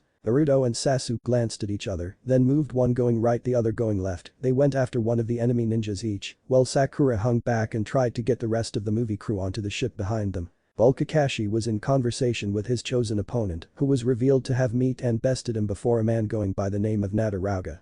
The other guy, Mizur, wasn't wasting any time strapping some kind of charka board to his feet. He jetted forward down the slope towards Naruto as he ran up it to meet him. While the woman Fubuki, who Sasuke was looking to fight, took to the sky on charka-powered wings and began to throw kunai down onto the Uchiha, who activated his Sharingan, dodging rapidly and started to fight back. Pulling 3 senbon out of his pouch, Naruto placed them between the fingers of his right hand, then jumped up to avoid the charge of Mizur, who managed to get a massive amount of speed from the board. Spinning in midair, he launched the needles at the neck of his opponent, who, expecting this kind of attack, spun around and let them bounce harmlessly off his heavily armored arm. While Mizur was blocking them and unable to see, Naruto ran those some quick hand seals and called out his jutsu. Suiton. Tepidama. Holding the final seal, he began spitting the large balls of compressed water enforced with his charka down onto his opponent. He was shocked as they too were deflected, being smashed to nothing just before reaching the guy's armor. Landing, he was forced to roll swiftly to one side, forming more seals, as Mizur took a swipe at him on his way past. Finishing his seals, he called out his next attack. Suiton. Suiton no Jutsu. Spikes of water shot out of the ground all around his opponent, but they too fell short of hitting as they struggled to overcome the shield that seemed to be surrounding his body. While this was taking place, Sasuke was clashing with Fubuki, exchanging kunai and shuriken as she circled him from the sky. Neither of them managing to cause any damage to the other, as his attacks that actually hit were like Naruto's, deflected by the armor that covered her, and his Sharingan made sure he wasn't hit by her attacks. Well, when he tried his Kaiten Jutsu, they had met with the same fate as Naruto's water attacks, being deflected by some kind of invisible force field. Kakashi and Nader were meanwhile involved in a fierce jutsu battle, Kakashi countering by copying Nader's moves, his Sharingan out its 3 tomes, spinning wildly as he fought back. Looking to make sure that his team was safe and seeing that Sasuke and Naruto were holding their own, he turned his focus to his own battle. The person having the most trouble out of Team 7 was Sakura, although the rest of the crew had followed Kakashi's orders and gone back to the ship. They had managed to leave Yuki, newly revealed as Princess Koyuki, and still the person they were hired to protect, behind.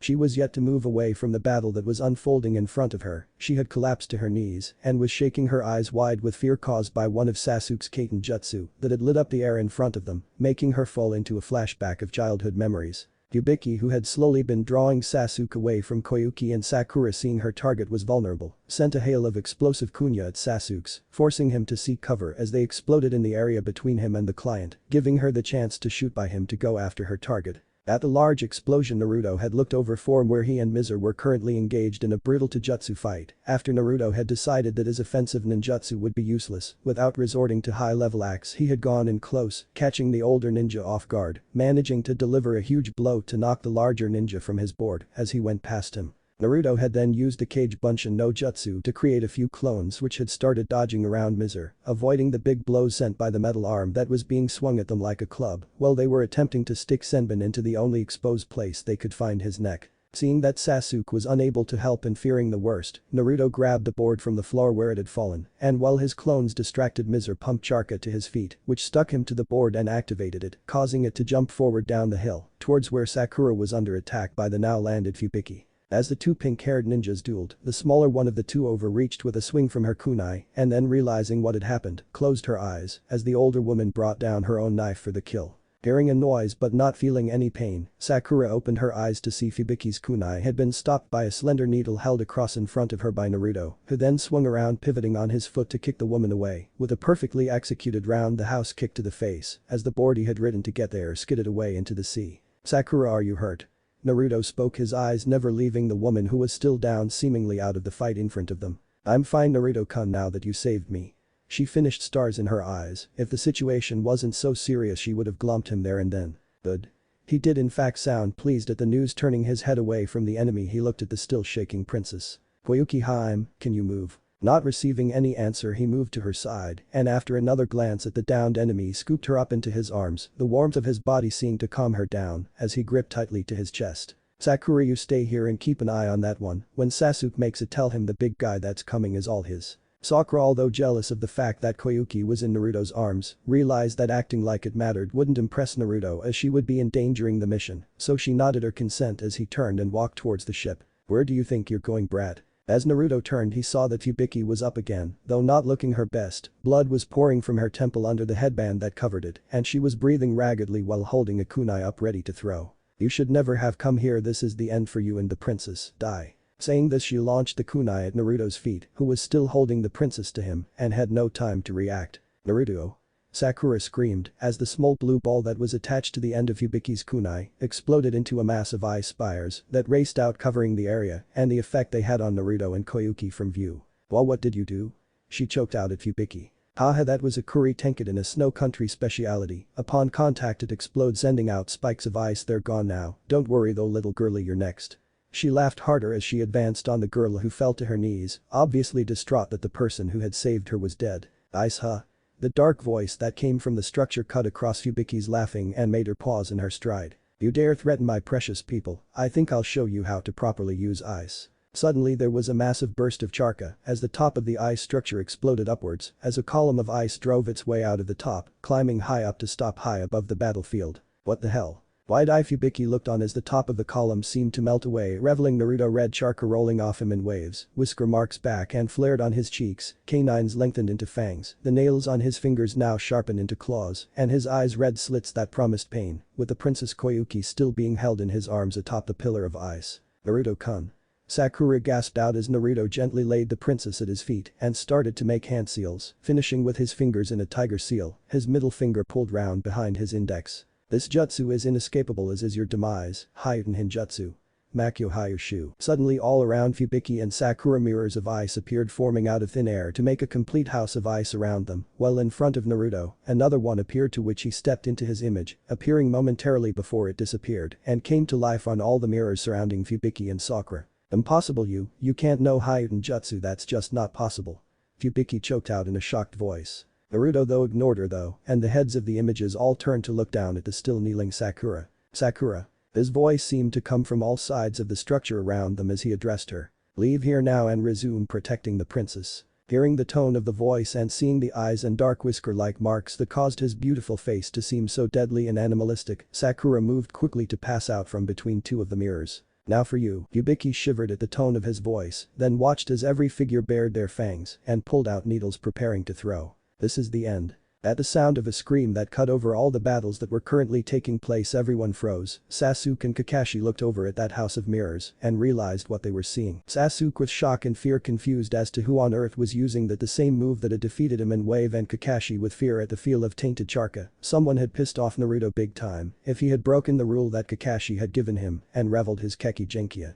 Nader, Mizur and the rest of the people from Snow Country watching from the boat, those stood eyes wide as they looked at the glinting surface of the ice mirrors, more shocked than the ninjas from Team 7 by their appearance. If what they were seeing was right, then someone could use Ice Jutsu, the royal jutsu of the old rulers of Snow Country that were in power long before Princess Koyuki's family had risen to the throne. As everyone watched, the mirrors shattered, swirling round as they slowly disappeared, revealing two figures to the eyes of the onlookers. Standing over the still form of Hibiki was Naruto, his eyes now back to their normal turquoise color, his fangs and claws back to normal teeth and nails, and his whisker marks gone. He seemed to stumble and mumble something to himself as he raised a blood-covered hand to his head and then, eyes wide in shock, slowly fell forward to hit the ground next to his victim. Hibiki. Mizur's shout cut across the iceberg as he seemed to realize what had happened to his teammate. He started to move towards the bodies, but Nader shouted at him, stopping him in place. "She's dead, Mizur. We are leaving to report on this unexpected turn of events to Dotu-sama. Come." This was, it seemed, the signal for the end of the fight. Kakashi and Sasuke sprang away and down towards the bodies of Naruto and Hibiki, while Nader and Mizur more hesitantly than his leader shooshined away in swirls of snow. Reaching the bodies first, Kakashi rolled Naruto onto his front and side. There was no sign of any damage to the boy. He must have just passed out from using too much chakra to create his jutsu or the shock of killing for the first time. Looking over the enemy ninja, he confirmed that she was indeed dead. The needles to her throat had made sure of that, if the rips and tears in her armor that were now seeping out blood hadn't. Turning, he faced the approaching Sasuke and Sakura, who was helping to escort Koyuki, who he had already known was the princess, as it had been him that had been hired to protect her and then been forced to flee the Kingdom of Snow those 8 years ago after the coup by the king's younger brother Dotu. He hadn't been strong enough last time, but he wanted to be able to save the country this time around. "Sensei, is Naruto-kun okay?" Sakura was the first to manage to speak, her apparent infatuation for the boy at his side, cutting over Sasuke's obvious need for answers. Koyuki didn't speak, but instead moved by them to collapse onto her knees by the form of Naruto, a look Kakashi couldn't place on her face. "He will be fine, Sakura." But he paused. Clearly something was bothering him. He glanced at Koyuki, who was still just staring down at Naruto, the same expression that he now realized was something like concern, but deeper, something he didn't think she could display for someone other than herself. Sighing, he faced his team. "We need to talk about Naruto-kun." "Yeah, we do. How does the dobe have the same abilities as that missing ninja we fought?" Sasuke decided to make his questions known. At this, Sakura gasped. She hadn't realized that they were the same, as she never saw the fight due to guarding Tazuna. "That is the Keki Genkia that Naruto awakened that you were told about. Not only did it change his physical appearance to what you see, he also gained the Hideout, although he had promised not to use it." Sakura seemed to accept this, but Sasuke was still thinking. Kakashi could almost see the cogs turning in his head. "No, that doesn't explain how he now uses needles to fight. That has nothing to do with the Keki Genkia." "Arg, stupid bride Uchiha, why can't he just leave it alone? He just has to question everything," Kakashi thought, while remaining outwardly calm. "You will have to ask Naruto-kun, though from what I know he thought the idea was effective after seeing the missing ninjutsu use them and trained to do similar. He has been training really hard the last month since our mission to Wave." But that he picked up Naruto, disturbing Koyuki from her staring, and carried him to the ship, followed closely by her, Sakura and a still puzzling Sasuke. After Naruto woke and answered their various questions, such as how he survived the ice grenade, which was simple really, though he hadn't meant to at the time, he explained that he can create and manipulate ice without even using actual jutsu, so that had just been an instinctive defense he guessed when he surrounded himself and Koyuki with a protective layer of ice. Though from the look he was giving him, Kakashi could tell the Kyuubi had something to do with it. They then held a meeting with the movie crew and the rest of the ship's crew to decide how they were going to handle the situation. Carrying on with the mission was no doubt dangerous, though after facing the ninjas once they knew more or less the strength of the enemy they were up against, or so they hoped. Kakashi already knew that this was likely to happen, and it was why he was on the mission. Naruto had been adamant about carrying on, which seemed to convince everyone that it was a good idea due to the fact that he was now being treated well, worshipped by Sandeu and the other people from Snow Country as a prince of old snow and as such an invincible warrior of the old legends, even though he kept insisting that he was no such thing. Even though Koyuki made it clear that it wasn't a good idea and was going to lead to all their deaths, Sakura would do whatever Naruto said, and Sasuke wasn't going to let him show him up, so once Naruto decided, there really was no choice left to be made for Team 7. So they had then set sail for the mainland of Snow Country. The remainder of the boat ride was uneventful, though Naruto was distant with the rest of the people after the meeting, since killing the snow ninja seemed to be affecting him badly. He just couldn't seem to justify doing it in his own mind. In fact, there were only two people he would readily talk to, Koyuki, who seemed to just want to be around him all the time, and he didn't seem to be really complaining about that either, though if anyone had dared ask her, even she wouldn't know why she wanted to be near him. The royal couple, as they were being called after a few days by most of the crew other than insane with jealousy Sakura, was confusing people no end, as Koyuki, it seemed, wanted nothing to do with her native country, while Naruto was all for saving it. The other person that he would talk to was Kakashi, who seemed to be helping him get over his first kill, making sure to explain killing was a necessary part of being a ninja, and that he had helped protect someone important to him by doing it, rapidly making himself even closer to Naruto than he already was. Though when he tried to talk about Icha with him when Koyuki was around, the look he got was anything but friendly, but even that was nice in comparison to the look he then got for then suggesting a page number from it that Naruto could try out with his new girlfriend. After 5 days, the ship pulled into the island. They had chosen to land on the far side in an inland cove, a short trip through the old mountain tunnel, to meet up with the resistance that Sandeu assured them would be waiting to join them in the march on Dotu's stronghold, in the attempt to take back the country from him and give it to the rightful heir, Princess Koyuki. On their way to meet up with them, though, the movie director decided it was a good time to set up for a scene. This was just shortly after they had finished their trip through the mountain tunnel, and while unobserved, Koyuki went missing. Instantly, Team 7 deployed to find her. Naruto had gone back the way they came to him, understanding her best due to the time they had spent together. If she was trying to get away, heading for the ship would be the best bet. Eventually he saw her way into the tunnel, sprawled out on the floor. She looked to have been crying, and on his arrival, she flung herself sobbing into his arms. Unsure of how to handle this, Naruto just sat with her and held her, softly stroking her hair, waiting patiently until she was able to talk. "I'm just so scared." It was said in barely a whisper, but Naruto heard. Holding her to his chest, he attempted to reassure her that he would defeat Dotu and take back the kingdom for her.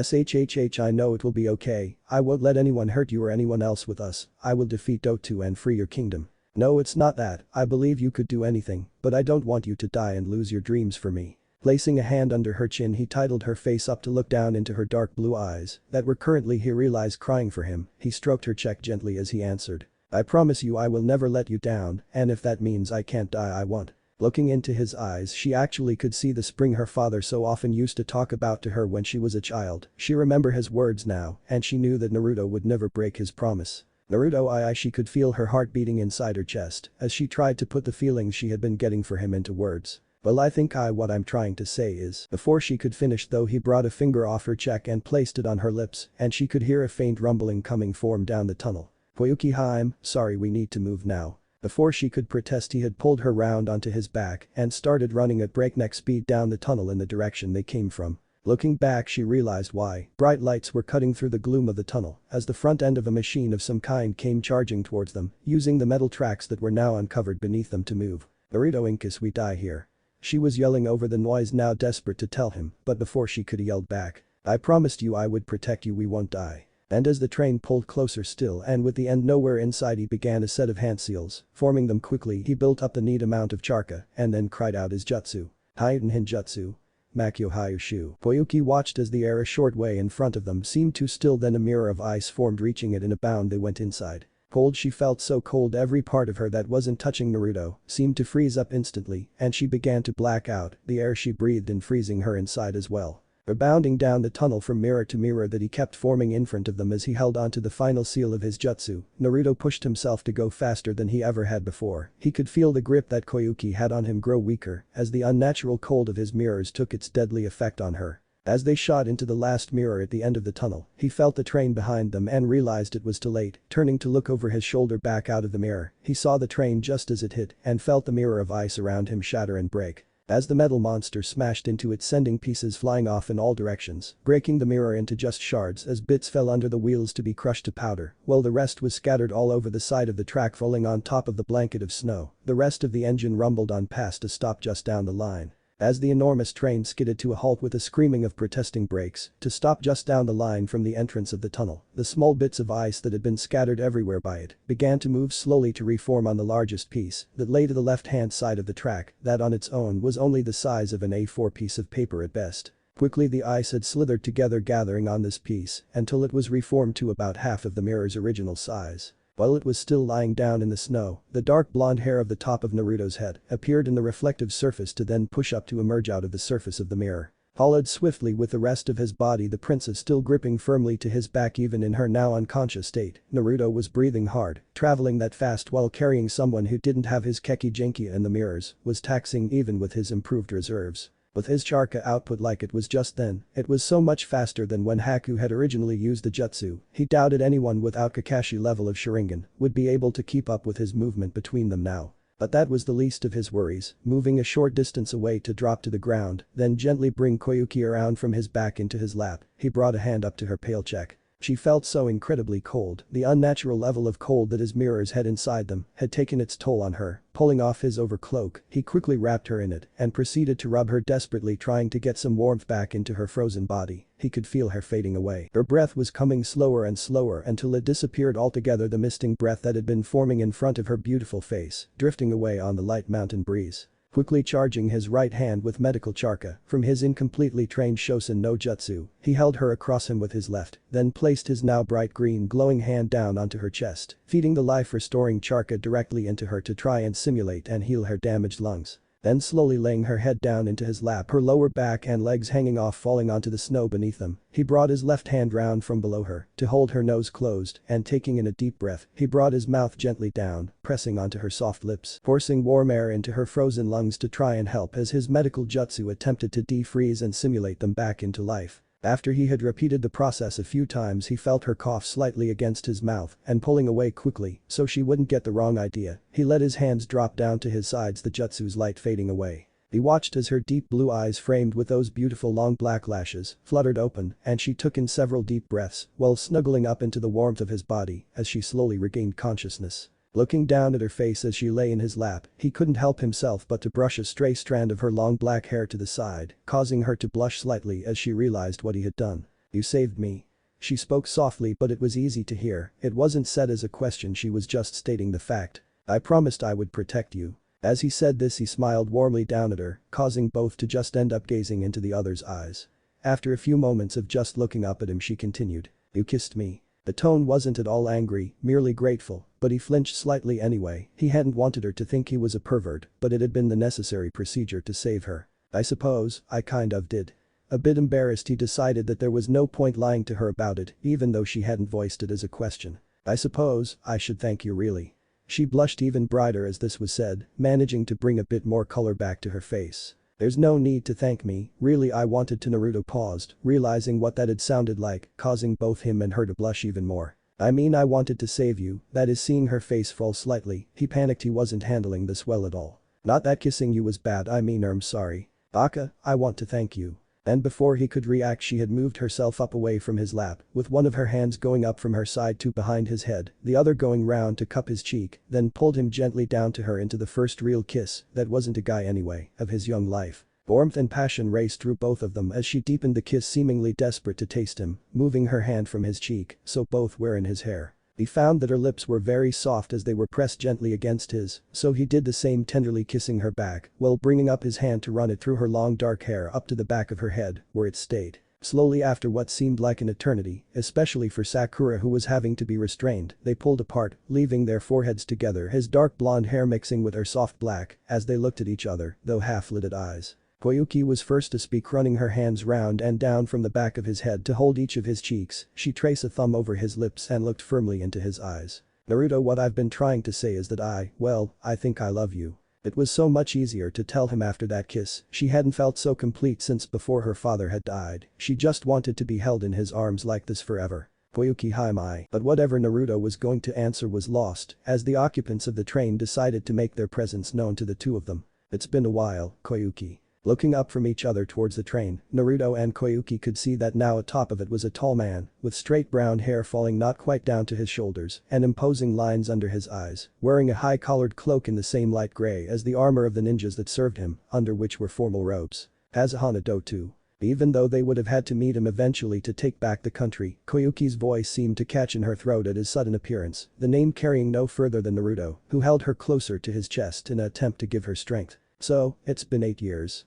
It wasn't really a question. The person who orchestrated the takeover against his own brother would remember the date. "Now, let me see your face." As Dotsu said this, Naruto pulled Koyuki behind him, putting her out of her uncle's line of sight, then stood up straight to face the man looking murderous, fully intent on killing him and ending the conflict now. This action caused Dotsu to frown darkly at the boy as their eyes met, one with an intense turquoise pair, which were slightly obscured by his long hair, and the others an eviler grayer pair of Koyuki's own. They began to stare each other down. Breaking the staring contest first, Naruto went to form a seal to use Shunshin with the intention of bring himself up onto the train, but before he could, a low rumbling like distant thunder altered him to the presence of a dozen or so logs caught up in the snow piling down the slope to slam with a resounding thump into the wooden side of the armored train, this causing him to pause in his assault on Dotsu and look to the source of the disturbance. Where the logs had apparently come from, he could see men clad in samurai armor standing tall and proud on the rocky edge of the high ridge. They were armed to the teeth with various weapons. The resistance had arrived. Everyone, our princess and the prince are watching. The figure in the middle of the men that Naruto had now identified as Sandayu, who was also clad in samurai armor of the same dark gray color as the rest of the men, turned and in an inspiring voice addressed the many people that were assembled up on the ridge. "Victory will be ours." At his bold statement, the army broke into cheers as Sandayu, drawing the katana that was sheathed at his side, turned to address Dotsu. "Hazahana Dotsu, do you know how long we have waited for this day? I am Isabasan Sandayu, a representative of the 50th Brigade." He paused to draw a breath before continuing. "Now we will avenge the death of Kazahana Sasetsu-sama from 8 years ago, and we will take this revenge out on you." But this bold statement, more cheers erupted from the men on the ridge as they all drew their swords, hefted their spears, and prepared to charge down to take back their country. Turning his gaze back to Dotsu, Naruto watched as he turned and looked down to talk to someone who couldn't quite be seen from his position by the end of the tunnel, then straightened back up to look out onto the army that faced him, continuing to speak, a small nasty-looking smirk appearing on his features. Naruto didn't like the look of this. That wasn't the look of someone facing a large force of armed men out for their blood. Dotsu had something planned, that was for sure. Still watching the scene unfold, he saw the large force of armed men start their descent, charging with weapons held high down the hill. At this, Dotsu continued to smirk, while the wooden sides of the carriages facing the army slide aside to reveal hundreds of rows of metal slots. Similarly, on top of the carriages, men in the same snow ninja armor as before had appeared, their arms holding onto the crank handles of similar smaller devices.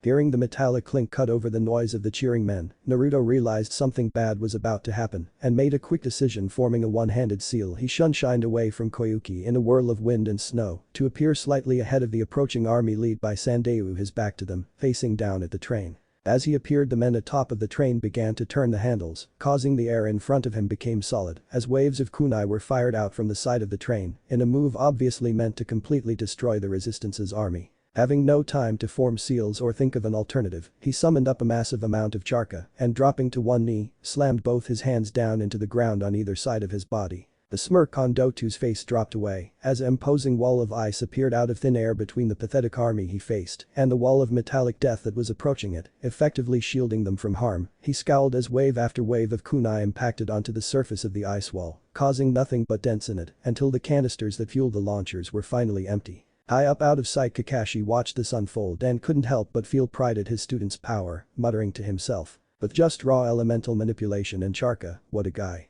Shaking this off, he signaled to the other two members of his team that were still in hiding and they unleashed their trap, so being their own assault on the train. Down behind the wall, Naruto had struggled to keep pumping out charka to sustain the wall until finally he felt the barrage of weapons stop. Drawing a deep ragged breath, he allowed his control over the wall to waver and watched as the part in front of him collapsed down to the floor, taking the kunai that were stuck in it down onto the snow with it. Struggling back to his feet, he attempted to take a step forward, still intent on fighting and defeating Dotsu, only to collapse backwards onto the ground, his vision swimming as he dragged in long hard breaths of the cold mountain air. "Your Highness."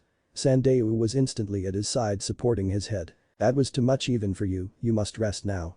The tone he spoke in was full of respect for the young man in his arms. If anyone had doubted the truth of his words about the heritage of the boy, this display was sure to set them straight. Looking down into his eyes, he saw Naruto's head nod slightly as he muttered something he didn't quite catch. "Your Highness. Protect Koyuki Haim." So quiet was it that Sandayu had nearly missed what he was saying again as Naruto finally slipped into unconsciousness. Looking up, he signaled to two of his men to help the princess, who was currently struggling to run over to them through the thick snow that lay on the ground between her and Naruto. Meanwhile the other 3 members of Team 7 had started their attack, Sasuke going in close to the train, dodging from snowdrift to snowdrift, launching kunai with explosive tags trailing behind them at the side of the train, driving the men who had operated the guns back inside. While Sakura up high in the rock set off her explosives to cause an avalanche of snow and rocks to fall onto the middle of the train, forcing it to attempt to retreat further down the tracks. This action putting it onto the rickety old wooden bridge, which had already been booby-trapped by Kakashi with yet more explosives that he then set off as the train ran across it,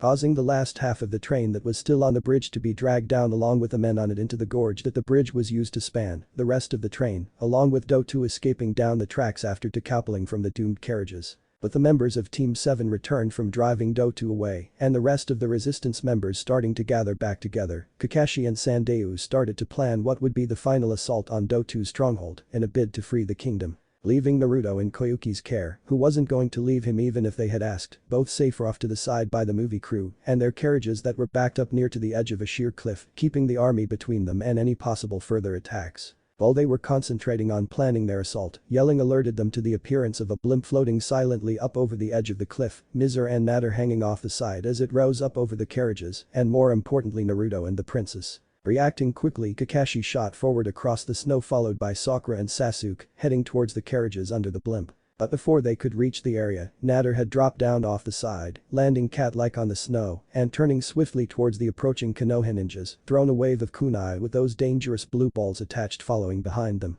As the ice grenades exploded causing the ice that erupted up to block him from Team 7's sight and any attempt at a rescue, he grabbed the resisting form of Koyuki, who had thrown herself protectively over Naruto, and after knocking her swiftly out with a chop to the back of the neck, flung both her and the still unconscious Naruto over his shoulders, then turning grabbed onto the wire of Mizur's metal grappling hand that had been shot down into the snow and ice next to him. As Kakashi rounded the top of the ice spires he knew he had arrived too late and he could only watch as the person he had a mission to protect and his student were reeled up to the blimp in the arms of his laughing enemy. "You have become beautiful, Koyuki." Now that she was awake Dotu, face hardened with a cold look, addressed her as she sat in a leather sofa with a pre-poured glass of wine on the low table in front of her. "Do you have the hexagonal crystal? Perhaps, it depends if I give it to you will you release Naruto or not?"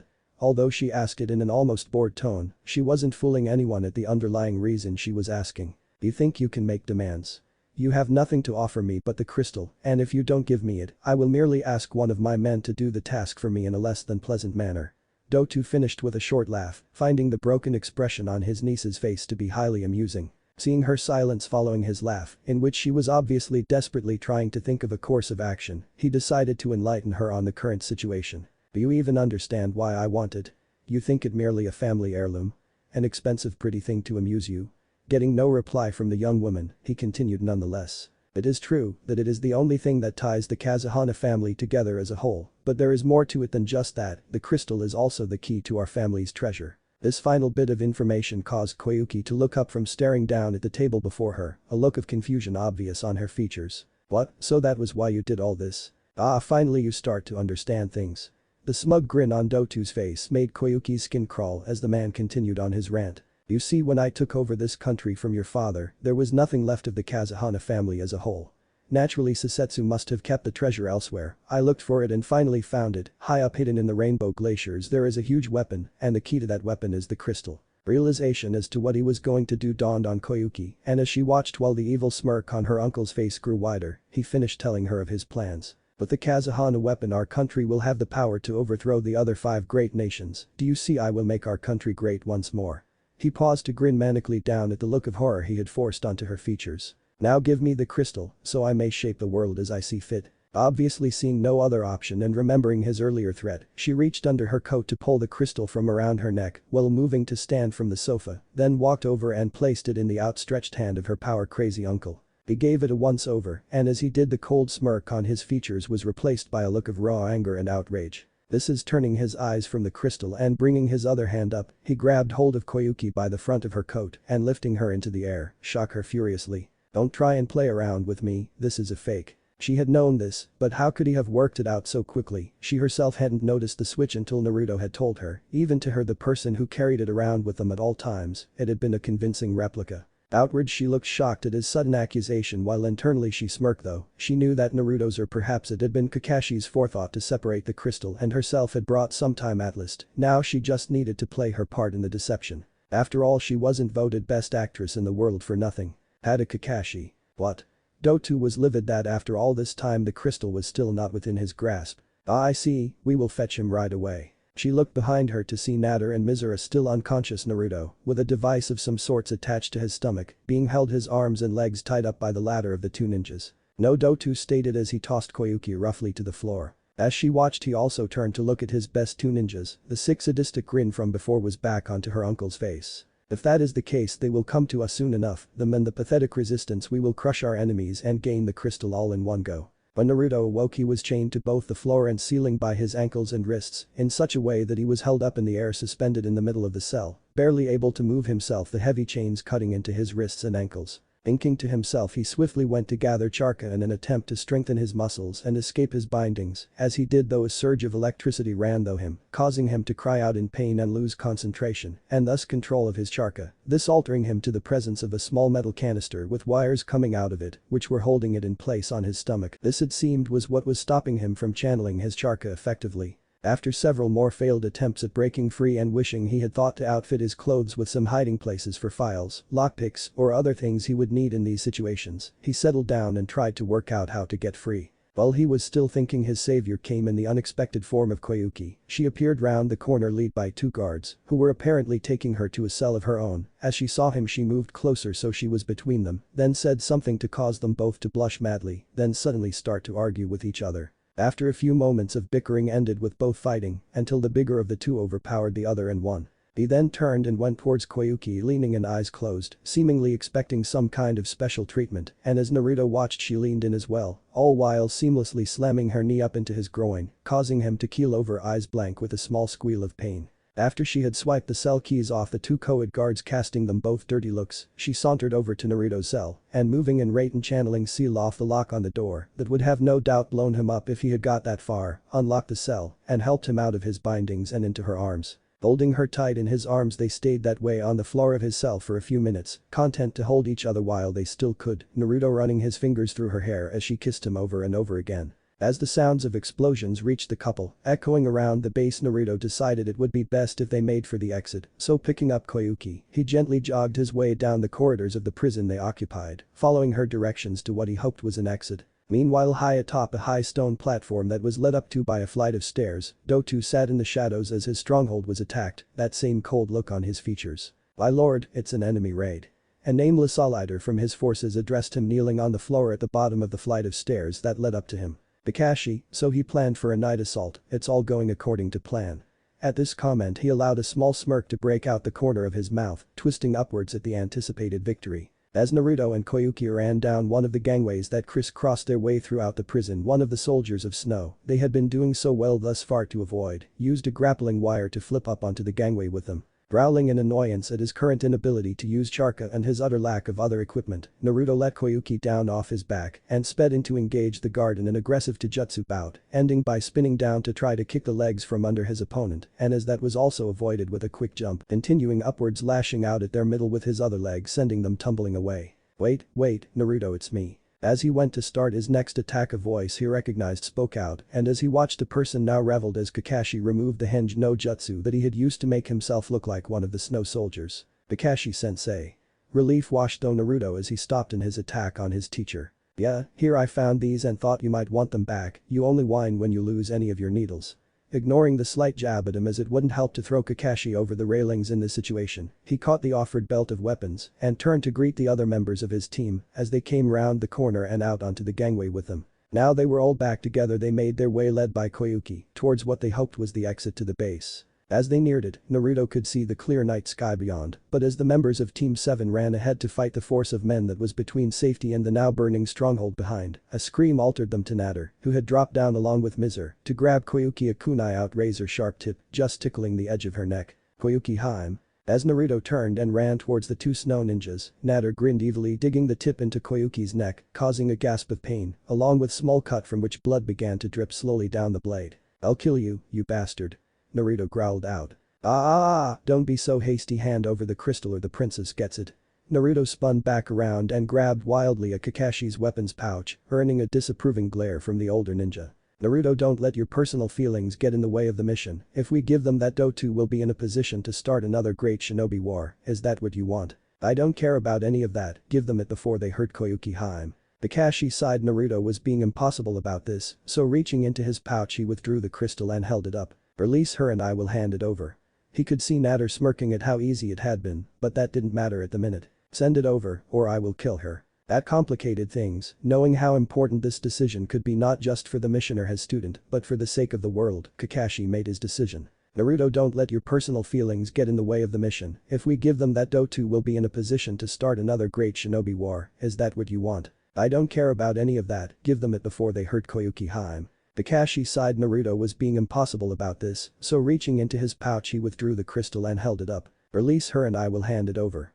He could see Natter smirking at how easy it had been, but that didn't matter at the minute. Send it over, or I will kill her. That complicated things, knowing how important this decision could be not just for the mission or his student, but for the sake of the world, Kakashi made his decision. He glanced from Naruto to Koyuki, then back again. Sighing, he started walking slowly towards Natter. One hand held the crystal, the other open, showing he wasn't concealing a weapon or attempting hand seals. Sensei, what do you think you're doing? Sakura decided to make her thoughts known, but as she went to continue, the glare that she received from Naruto shut her up. While Kakashi continued to move back down the corridor towards the snow ninja, slowly planning how he could do this and get the princess and keep the crystal. Perhaps sensing his intent at foul play, Natter spoke up. Stop right there, Kakashi, give the crystal to the brat with the device on. Remember, I won't hesitate to kill her if you try anything. Cursing under his breath, Kakashi realized that Natter wasn't stupid enough to let him get close enough to do something. Sighing, he looked over at Naruto. Hearing what Natter had said, Naruto had turned towards Kakashi, his hand outstretched. What he wanted was obvious, and Kakashi knew Rauga Natter was not one for bluffing. He remembered that much from their encounter 8 years ago.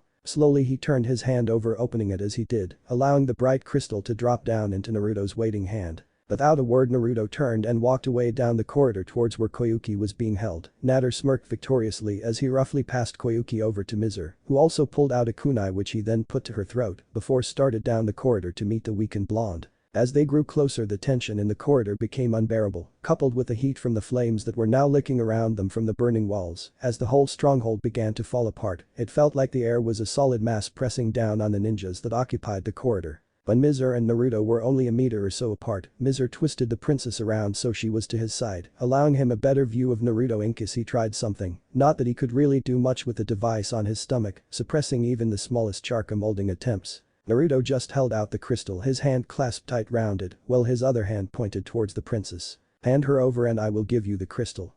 Naruto's voice was as devoid of emotion as he could make it, but the glances he threw Koyuki's way didn't help conceal his nervousness. Give me the crystal and I will give you, your precious princess. The tone on the last 3 words made Naruto's skin crawl, but as he went to give the crystal over, thinking better safe than sorry, a voice behind him spoke as an arm was wrapped around his neck, preventing him from moving. I have a better idea. The smooth, disgustingly arrogant voice of Kazuhana Dotu whispered into his ear. Shit. Kakashi swore as the figure had dropped in from the ceiling to land behind his student. His attention had been too focused on the 2 snow ninja and the building that was burning down around them to sense the other presence. As he went to dart forwards though, Natter appeared in front of him, swinging down with a kunai at his head, forcing him to flip backwards away from the man to avoid losing his life. Your fight is with me, Kakashi. The smirk on Natter's face showed how long he had waited for this. While that happened, Naruto had twisted around, kicking out, attempting to free himself from the grip that Dotu had on him, but with him unable to use any charka, the older man was much too strong for him. He felt the fist impact with his face before he saw it, and his stomach tightened with fear at what he had done. As well, he was thrown back by the punch, the crystal was wrenched from his grip, then he was thrown spinning away to slam into the side of the corridor with a thud. Naruto. Both of the females in the corridor cried out as the blonde slid down to the floor in a heap. Done with the young ninja, Dotu turned his attention on Mizur and his young niece. They've hurt to me and go help Natter deal with these annoyances. Mizur nodded in response. As you wish, Dotu-sama. While saying this, Mizur pushed the still resisting Koyuki into Dotu's waiting grip, then turned and jumped down the corridor to engage Sasuke, who had leapt forward to take the chance to attack Dotu's open back after seeing Naruto slammed into the wall. Koyuki, let's go to the end of the rainbow. You will have the honor to see my conquest start while standing at my side. As this was said, Dotu's formal robes were ripped to pieces as wings of metal and fabric, much like that of the female snow ninja Naruto had killed, erupted from his back, revealing he was decked out in a similar set of armor to the ninjas that served him. And with Koyuki held under one arm and the crystal safe in his other hand, he shot a grappling claw up, punching a hole in the ceiling through which he then jumped, spinning upwards through more floors up and out of the doomed building, his wings opening fully as he made to flee to the rainbow glaciers. Naruto dragged himself to his feet, swearing as Dotu disappeared up through the ceiling. Looking back towards his team, he saw that Kakashi and Sasuke had engaged Nader and Mizu respectively, while Sakura was making her way over to him, a concerned expression on her face. Looking back up at the hole that was now starting to be eaten away at by the fire that had spread up to the ceiling, he made a quick decision. "Naruto-kun, are you okay? We need to get out of here." Glancing in Sakura's direction, he gave her a quick grin that was more of a pained grimace. "I'm fine, Sakura, you need to get out of here and help Sasuke and Kakashi-sensei. I'll catch you guys up later, I need to sort something out first." Seeing her look of confusion at what he was planning, he gave her another attempted smile. "I'll see you later, okay?" Not waiting for her answer, he ran forward, bouncing up off the wall, opposite the one he had been slammed into just before, and shielding himself with his arms from the fire after Dotu through the hole that had been torn in the ceiling. As Naruto reached the roof, pulling himself up out of the last hole, burn marks on his arms and hands, his clothes torn and burnt, he could see Dotu moving off, flying Koyuki under one arm, just then passing over the edge of the building. With a grim expression on his face and dropping his head down in focus, he sprinted over the now crumbling roof, jumping round and over holes as it sagged, collapsing in places under its own weight, the fire eating away at the support beams and columns that held it up. Reaching the edge, he didn't hesitate as he planted a foot on it and threw himself up out over the forest below, one arm outstretched, hand grasping after Dotu and a person he knew he couldn't let himself lose. "Koyuki." Hearing her name being shouted from behind, she twisted around to look back, coming face to face with Naruto, who was flying through the air, his hair free of its ponytail blowing in the wind, his face determined, eyes blazing as he reached out towards her. "Naruto." She gasped out as his hand clasped hers and held on as they were flown through the air by Dotu. "I'll protect you no matter what." The words were almost lost, being swept away on the icy wind, but Koyuki heard. She knew he would never let her down. Unfortunately for them, Dotu had also realized that there was now an extra person on board and twisting he around, gripped the back of Koyuki's jacket in his free hand, holding her from falling, and then slammed his now other free hand's fist into Naruto's face, over and over again. The constant repetitive blows, with no chakra to reinforce his defenses, took their toll, and Naruto began to lose conciseness. But still he hung on stubbornly as they rained down on him, shielding himself as best he could with his one free hand. Realizing that Naruto wasn't going to make it easy, Dotu stopped his blows and smirked evilly down at him. "Let go or I will, both of you can die, or just you." As he looked up at Dotu, he could see he wasn't bluffing. Sighing, he nodded and then took one last look at Koyuki, who was shaking her head from side to side, sobbing, tears falling freely from her eyes down onto him, pleading with him not to do it. "No, don't, I can't live without you anyway," she choked out. Reaching the hand that he had been using to protect himself from Dotu's blows, he stroked her cheek, taking some of her tears away, while looking deeply into her deep blue eyes. "I'll find you and protect you, don't worry." With that, he used his free hand to release her grip on him and began to fall down towards the forest below. "Naruto." Her broken scream and Dotu's maniacal laughter followed him down as he fell through the night sky and into the trees below. While all this was happening, the rest of Team 7 and the Snow Ninjas had made it out of the building and were fighting outside. Nader was still facing off against Kakashi, who had his Sharingan out and was attempting to take him down into Jutsu, as the Charka armor made attempts at using ninjutsu and jinjutsu almost pointless. Sasuke and Sakura were tag teaming Mizu, keeping out of reach of his powerful metal arm, Sasuke darting in with Taijutsu, while Sakura was pelting him with weapons, sometimes with sometimes without explosives on to keep him distracted. Meanwhile, in the forest around the ninjas' battles, the two armies had met the snow sodders that served Dotu, clashing with the resistance members under Sandyo's command. Landing a kick to Nader's face, Kakashi managed to knock him away to get time to prepare the one ninjutsu that he thought would be able to take his enemy out, even with the Charka armor. Looking up, he locked eyes with Nader as he began to form rapid hand seals. Remembering the other man's comments from their previous encounters, he smirked at him, though his mask kept it hidden. "Now, I'll show you something completely original." Nader remained silent, his eyes leaving Kakashi's to look with fear at the blue and white lighting that gathered, then danced in Kakashi's hand, casting shadows up over the man's face. "Bakiri." Kakashi's shout seemed to wake Nader from his state of shock, enough for him to begin some seals of his own for his strongest defensive jutsu. Kakashi shot forward, intent on finishing the fight for good as he neared Nader, though he also cried out his jutsu in an attempt to stop the lighting-wielding copy ninja. "Suiton."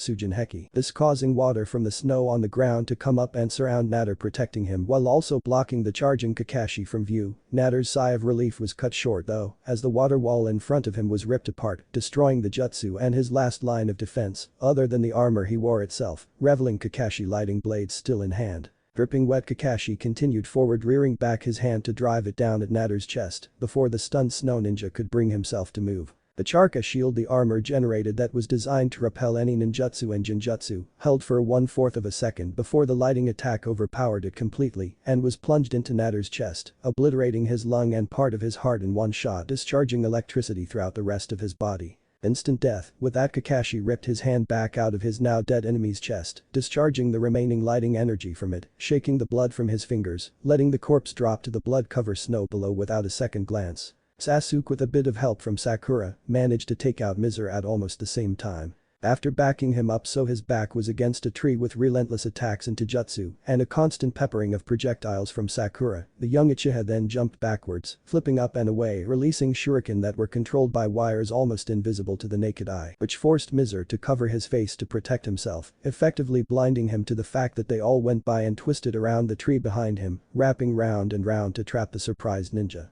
Before he could react though and attempt to free himself, Sasuke had quickly prepared his most powerful jutsu that he had learned from his clan scrolls since the trip to Wave. Pain. Ryuka. But the blast of fire-natured Charka, the wires connecting the two were covered in flames that raced down to slam into Mizuru, burning both the tree and the wire around him, which in turn caused him to be burned horribly as the skin on his face was literally ripped off by the intense heat and his body was cooked inside the armor he wore. Sasuke fell to his knees, breathing hard as the jutsu had taken quite a bit out of him. Sakura was at his side to check if he was okay in an instant. Well done Sasuke and you Sakura, that was a well thought out attack. Their armor only worked against jutsu that had or were directed by Charka when they hit. Both the younger ninjas beamed at the praise from their teacher, though Sasuke's was more of a victorious smirk. It was him who answered his sensei. Yeah, the flames created by Kaiten. Ryuka aren't directed by Charka but the wires, so his armor couldn't repel it. Kakashi just smiled at his students before giving them their next orders. Well, if you're both still able to fight, we need to go help the resistance against the rest of Dotu's men, come on. With that, Kakashi disappeared in the direction of the shouts from the other battles taking place around them, Sasuke and Sakura following right after him. Naruto hit the floor hard, the wind being driven from his lungs, feeling that his shoulder was dislocated from the impact with a tree on the way down. After letting go and falling, he had hit multiple branches in the trees, helping to slow his descent, sending him spinning down to land in the thankfully soft snow below. Not wasting any time, he dragged himself to his feet, ignoring the pain that raced up and down his body as he did. He grabbed his shoulder and reset it with a bloody grimace, blood from a head wound falling into his left eye, impairing his vision as he did. Now back to his feet, his eyes focusing on the direction that he was sure Dotu had gone after he let go of Koyuki. He took off at a run in that direction, legs pounding, dragging his feet through the blanket of snow, which was now, after saving him from his fall, impeding his progress. Arriving at the edge of the forest, he could now just make out the forms of Dotu and Koyuki against the dawn sky as the sun just began to peek above the mountaintops in the east. Looking up at the high cliffs that faced him, he growled in frustration. Without Charka to aid him, the ascent would be tough and take time that he couldn't afford to waste. Steeling himself, he pulled out two of the few kunai he kept and strapping them to the soles of his sandals with strips of cloth he tore from his top, he began to climb. Jagged rocks tore at his hands, ripping his palms, while the ice and snow he stabbed the knives into often gave way under his weight. Regardless, he pressed on at a feverish pace, straining to reach the top of the cliff and the Rainbow Glacier itself. While he was still climbing, Dotu and Koyuki had already reached the top, arriving in the center of the structure of mirrors of ice, where the small shrine in the middle stood, which held the keyhole for the crystal in Dotu's hand. Tossing the still sobbing Koyuki to one side, causing her to lie face down in the snow where she remained, Dotu advanced on the pillar that the shrine held with the crystal in hand. His face split apart with a maniacal grin. He drew back his hand, but as he went to put the crystal in place, he was knocked away off to the side by Koyuki, who then pulled a knife out from under her coat. Wordlessly, she charged it and stabbed down, attempting to end her evil uncle's mad ambition. Before it could enter his neck though, Dotu's eyes snapped open and he smashed out with his right arm, using the metal bracer on his armor to send her and the weapon flying away from him. Laughing at the attempt on his life, he got back up to his feet. Just stay still and watch, this will all be over soon. Struggling to her feet, Koyuki glared at him. Naruto will stop you, he promised. The fact that she still had faith in someone who had last been seen dropping over 100 feet amused Dotu even more. Turning his back on her, he made his way back over to the central pillar. He's dead and soon all my other enemies will be. With that said, he then pushed the crystal firmly into the hole, twisting it into place. This caused waves of ice to shoot out in lines from the central pillar to impacted bases of the tall mirrors that surrounded the area. As this was completed, the ice then shone with a brilliant light starting at its center before racing outwards and then up the mirrors, causing them to come to life in a blaze of color. A loud hissing was heard as steam started misting the air as the ice began to melt from around and on the mirrors themselves, rocks becoming visible where the snow receded. What? Dotu looked around in shock as more and more snow and ice started to melt away. Where is the treasure, the weapon of the Kazuhana family? He looked around wildly trying to understand what was happening. Suddenly a horror-struck expression crossed his face. No, it can't be, that legend is true. But before he had time to think more on it, a yell alerted him to another presence that had just arrived. Dotu. Both Koyuki and he twisted to look at where the voice had come from. Standing on the edge of the cliff just outside the mirrors was Naruto. He was looking slightly worse for wear, bleeding from multiple wounds, the blood mixing with the ash and sweat that was on his body from the fire, and then his trip to get here. His shirt now hanging off, barely on him, exposing his well-built upper body to the icy wind. Tears ran up and down the length of his black trousers, while his hair blew in the wind being dragged to one side, some coming across his face, all the while the same determined expression still on his face as his eyes blazed down at Dotu. Naruto. Koyuki was the first to break the silence that had fallen over the three with a gasp of happiness. Naruto though didn't even look at her as he started to advance on Dotu. So you didn't die. What are you able to do though with that device on? You can't even use Charka. You'll die here, boy, don't be stupid. Ignoring him completely, Naruto broke into a run, pulling 6 Enban out from his weapon holsters, 3 from each side, letting them slip into place between his fingers on both hands. Dotu just smirked and started to make a long string of hand seals, ending as Naruto got within 10 meters of him. Suiton. Suryudan no Jutsu. The water was dragged out of the melting ice and snow surrounding Dotu to form a giant dragon-shaped mass of water. With a roar, the huge dragon charged down at Naruto, who threw himself to the side, sending 3 needles towards Dotu's neck as the beast of water crashed by tearing up the ice and snow he had stood on. Even though he had managed to dodge it, the shockwave from the impact hit him along with a wave of water, sending him tumbling off to the side, rolling over and over until he hit one of the giant ice mirrors that were around the area. Struggling to his feet, he looked up in time to see the back of Dotu's hand slam into his face, sending him back into the mirror again, this time slightly cracking the surface of it, causing him to drop the needles he had held in his other hand. As he began to fall back out of the dent his body had made, Dotu caught him by the throat and tossed him over his shoulder back towards the center, sending him skidding along the ice and snow on his back. He was barely conscious now, the back of his head bleeding badly from the impact with the mirror. Rolling over onto his front, he looked up from where he had fallen with a growl of frustration, in time to see Dotu finish another set of seals. Time to die, boy, Suiton. Suryudan no Jutsu. This time around, Naruto couldn't react in time, as the mass of water smashed down onto his back, pilling into him. The already weakened ice under him cracked from the pressure as his body was driven into it, then suddenly the ice broke, Naruto being shoved down, propelled by the remainder of the jutsu through the icy water that was below the ice. Sinking slowly down, he watched as the light from the hole in the ice that he had gone through slowly vanished, disappearing from sight as his vision faded. Pathetic. The growl of rage in his head that came with the dark voice shook him from his state as he felt a wave of charka that was not his own surge through his body, slowly building and building. The device on his stomach began to crack as incredible amounts of raw thick charka ripped through it and Naruto. On the surface of the ice above, the water started to bubble and glow an ominous red, causing Dotu to stop in his final strike that was going to kill Koyuki, who after Naruto had been struck down, had flung herself at him knife in hand again. Turning to watch, they both looked on as the surface of the water was ripped asunder as Naruto came flying out, red charka surrounding him, all his wounds completely gone along with his top and the device that was on his stomach. His eyes were red and feral, promising death, with his whisker marks back flared out on his cheeks and his canines and claws elongated and sharp.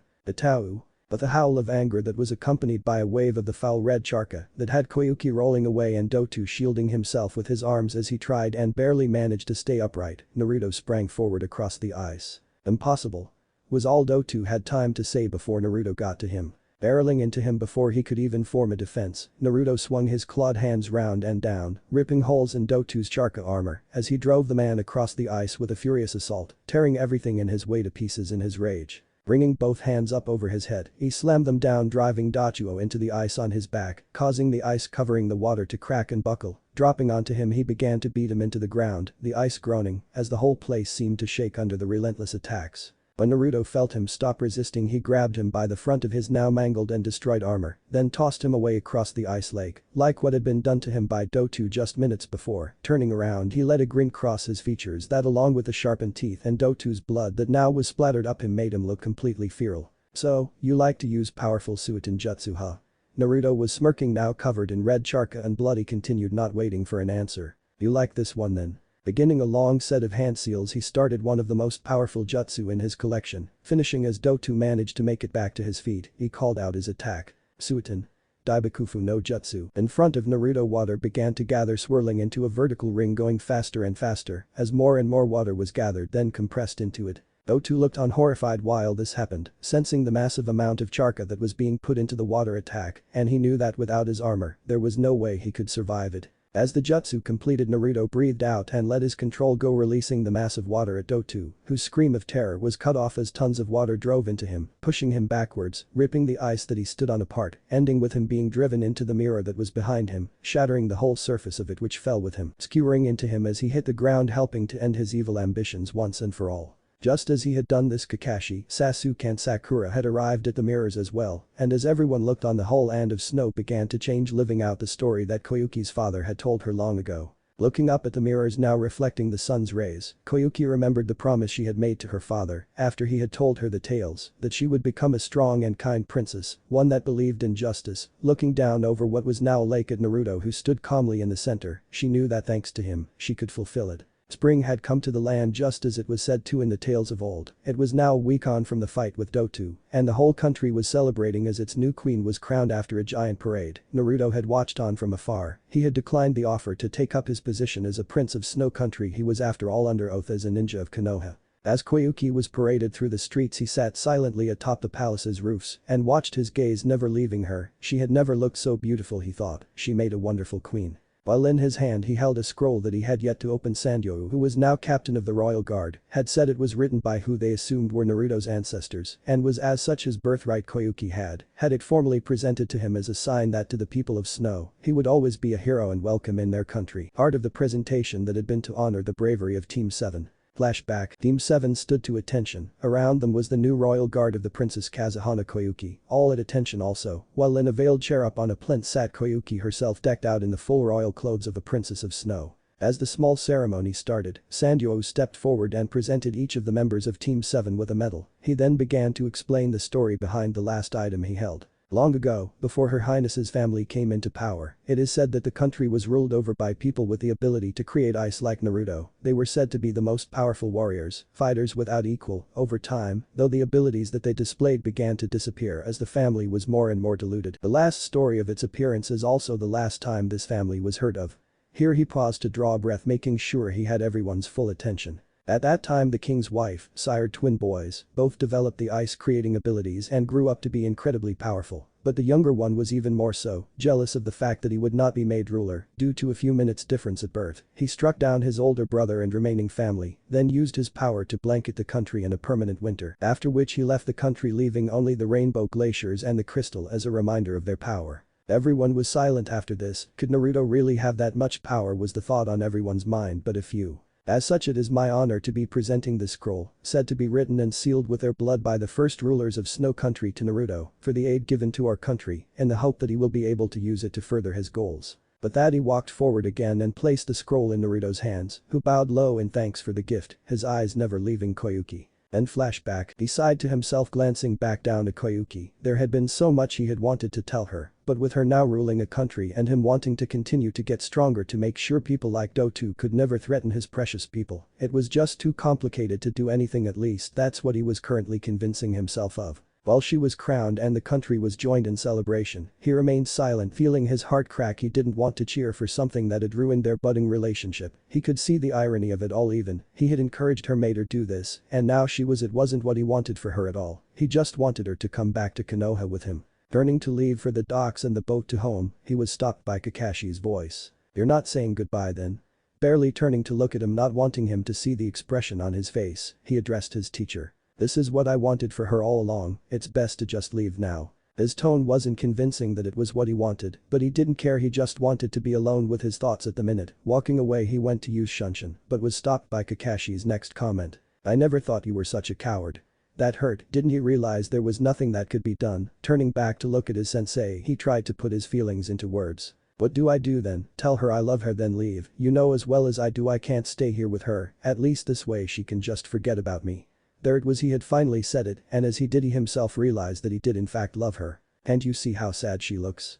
Don't do something you'll regret. I'm taking Sakura and Sasuke to the docks. We leave in the morning. But that Kakashi turned and left, leaving Naruto alone again on the rooftop with just his thoughts. A few hours later the ceremony ended and the partying began. He still hadn't moved, just watching the now he supposed Queen Koyuki from the shadows the night had cast. As soon as the banquet had been finished she had excused herself and left, going off towards her quarters with him following, still not sure what he was going to do.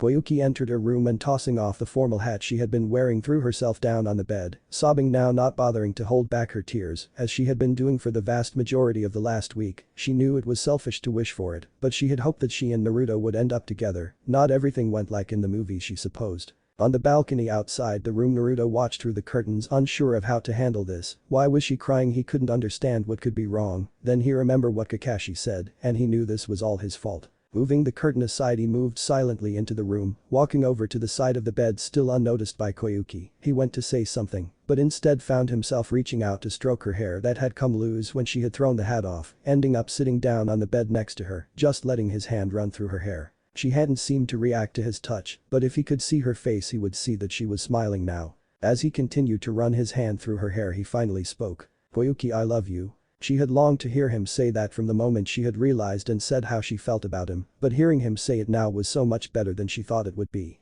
"I knew you'd find me." As she had said it she turned over and drew him down to lie next to her, running a hand over his face as he brought his other hand up to lay it gently on her side. "I promised." But that they both leaned in, expressing themselves as best they could in the time they had left together. In the morning she would be a queen again, and he would be a ninja of Konoha, but for now they were just two people in love. The Dobe's still not here. It was now morning and the ship they were standing on the deck of, which was going back to Fire Country, was meant to have left an hour ago, but Naruto had yet to appear. "He's late, Kakashi-sensei. I don't think he's going to come, you know."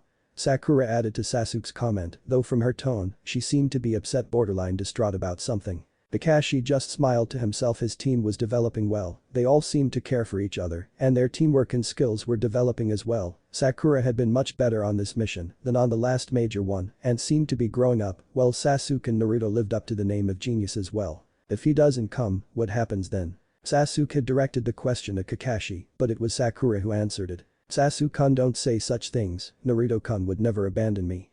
She finished the comment with a small squeal about God only knows what. The two males on the deck of the boat sweat dropped slightly at that. Didn't she just say nearly the same thing? Thought Sasuke. Then again maybe she hasn't changed quite yet. Thought Kakashi at the same time. A short while longer and a gathering of icy wind and leaves alerted them to someone appearing on the deck behind them. Sakura and Sasuke spun around, but Kakashi didn't even have to look, having sensed the arrival long before it came. "Nice that you could join us. Naruto being late is rude, don't you know?" With that Kakashi shined off, leaving just a cloud of smoke behind to tell the captain they could get underway. This statement caused Naruto to laugh, sweat dropping along with the other two, ruining his otherwise cool entrance. This was then completely destroyed by Sakura, who hurled herself at him with a cry of "Naruto-kun," sending both of them to the crashing down to the deck in a heap. Glaring at the now laughing Sasuke, he got up and then helped her to her feet as well. This gave Sakura time to look him up and down. Replacing his trashed clothes, he now wore a sleeveless loose V-necked white top, the V going quite low, showing off the hexagonal crystal that was around his neck, while on his legs, he had baggy dark blue trousers, with his weapon holders on both legs and a scroll strapped to the back of the belt he wore. The trousers were wrapped up at the bottom with white bandages connected to a pair of blue sandals, while his hair was still tied back in its usual loose ponytail. As Sakura did this, Sasuke decided to have some fun at his teammates, and dare he think at friends' expense. "So Dobe, what did you and Koyuki get up to last night then, eh?" Sasuke went to tease him some more, enjoy the shocked look from Naruto, but was cut off by the scream from Sakura. "Nani, it was going to be an interesting trip back, that was for sure." Naruto leaned back against the mast behind him, feeling the rough surface of the wood rub his skin through the thin top he was wearing. He was positioned high above the deck, resting in the crow's nest of the ship. One of his hands was idly toying with a beautiful hexagonal crystal that now hung around his neck, while the other held firmly onto the second book in the Icha series that Kakashi had given him after he finished up with the first one. Even though the book was open and on an extremely graphic and interesting page at that, his attention wasn't at all focused on it, as he instead gazed out to sea, while in his head, he mulled over the events of Team 7's last mission and more importantly thought about Koyuki. He had caught himself doing this a lot during the past couple of days as they journeyed back to Fire Country. Try as he might, he couldn't help but want to have stayed in Snow Country with her.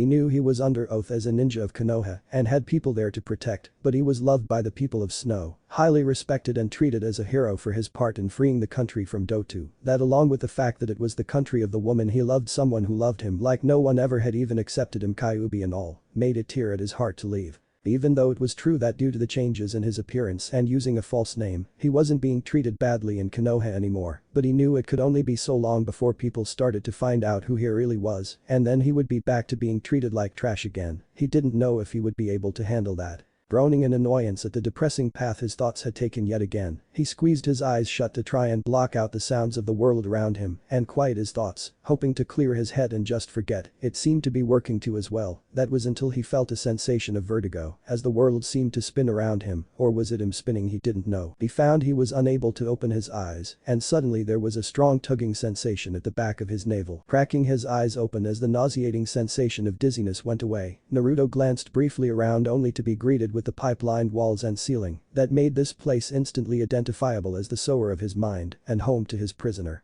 Pulling himself to his feet with a groan, he set off down the slanted hallway in what he knew was the direction of the Kyuubi. Trudging into the area in front of the great metal gate of the cage that housed the Kyuubi, he decided to make his presence known to the beast that he held, so raising his voice, he shouted out into the dark void beyond the bars. "Boy, Fox team, why am I here?" The answer came in the form of a deep growl that caused the place to tremble as the hate-filled red eyes with their animalistic black slits snapped open, glowing out at him from in the dark. "Foolish little mortal, don't presume to ask questions of me. I may have helped you last time we meet, but I assure you that was solely so I would survive until I can be free of this accursed seal. You are at my beck and call and don't forget it." This point was put across with a large amount of killing intent, driving Naruto down to his knees as a storm of red charcoal lashed around him. When a few moments had passed and after his beating heart calmed back down, Naruto straightened up and addressed the fox again. "We haven't spoken since then. I've had questions and if you wanted to talk you said that you could speak to me while I'm conscious anyway, so why bring me here?"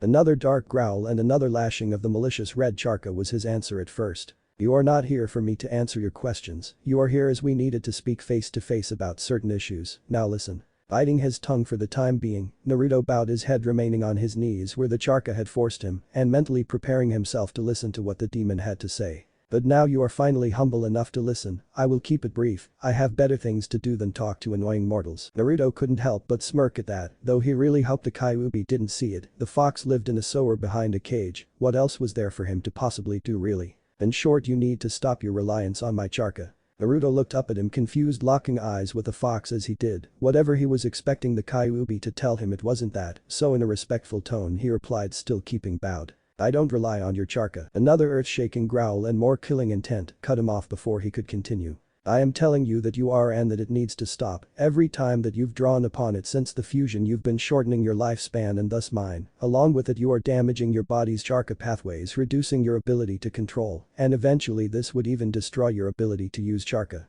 At this statement Naruto couldn't say anything back. He hadn't known about this. He managed to get out a shaky question when he realized the Kyuubi had stopped talking and seemed to be waiting for him to say something. "Why didn't you tell me this before now?" "I didn't know of it. I have only recently worked it out. It would seem that by fusing your two old bodies together, one of which was not used to my more potent charca, your ability to use it was significantly reduced." Naruto nodded at that. The fox's explanation made sense, though it didn't make him feel any better about cutting years off his life. "Over time your body should become able to use it properly again, and I will be doing all I can to quicken this process. Until then, though you will not assess my charca unless I say so. Do you understand me, boy?" His only response was to nod, confirming his understanding to the fox again. "Good, now leave me. We will only speak if I need you again." "Wait, I have questi." But before Naruto could ask anything he felt the same tugging sensation at the back of his navel and the world began to spin again as he was removed from the presence of the Kyuubi and his own mind. Opening his eyes again, Naruto found himself still up against the mast of the ship, although the sky was now showing signs of night approaching, with the sun starting to sink under the horizon, casting a deep red glow across the sea, the color worryingly familiar to the charca that had just been swirling around him.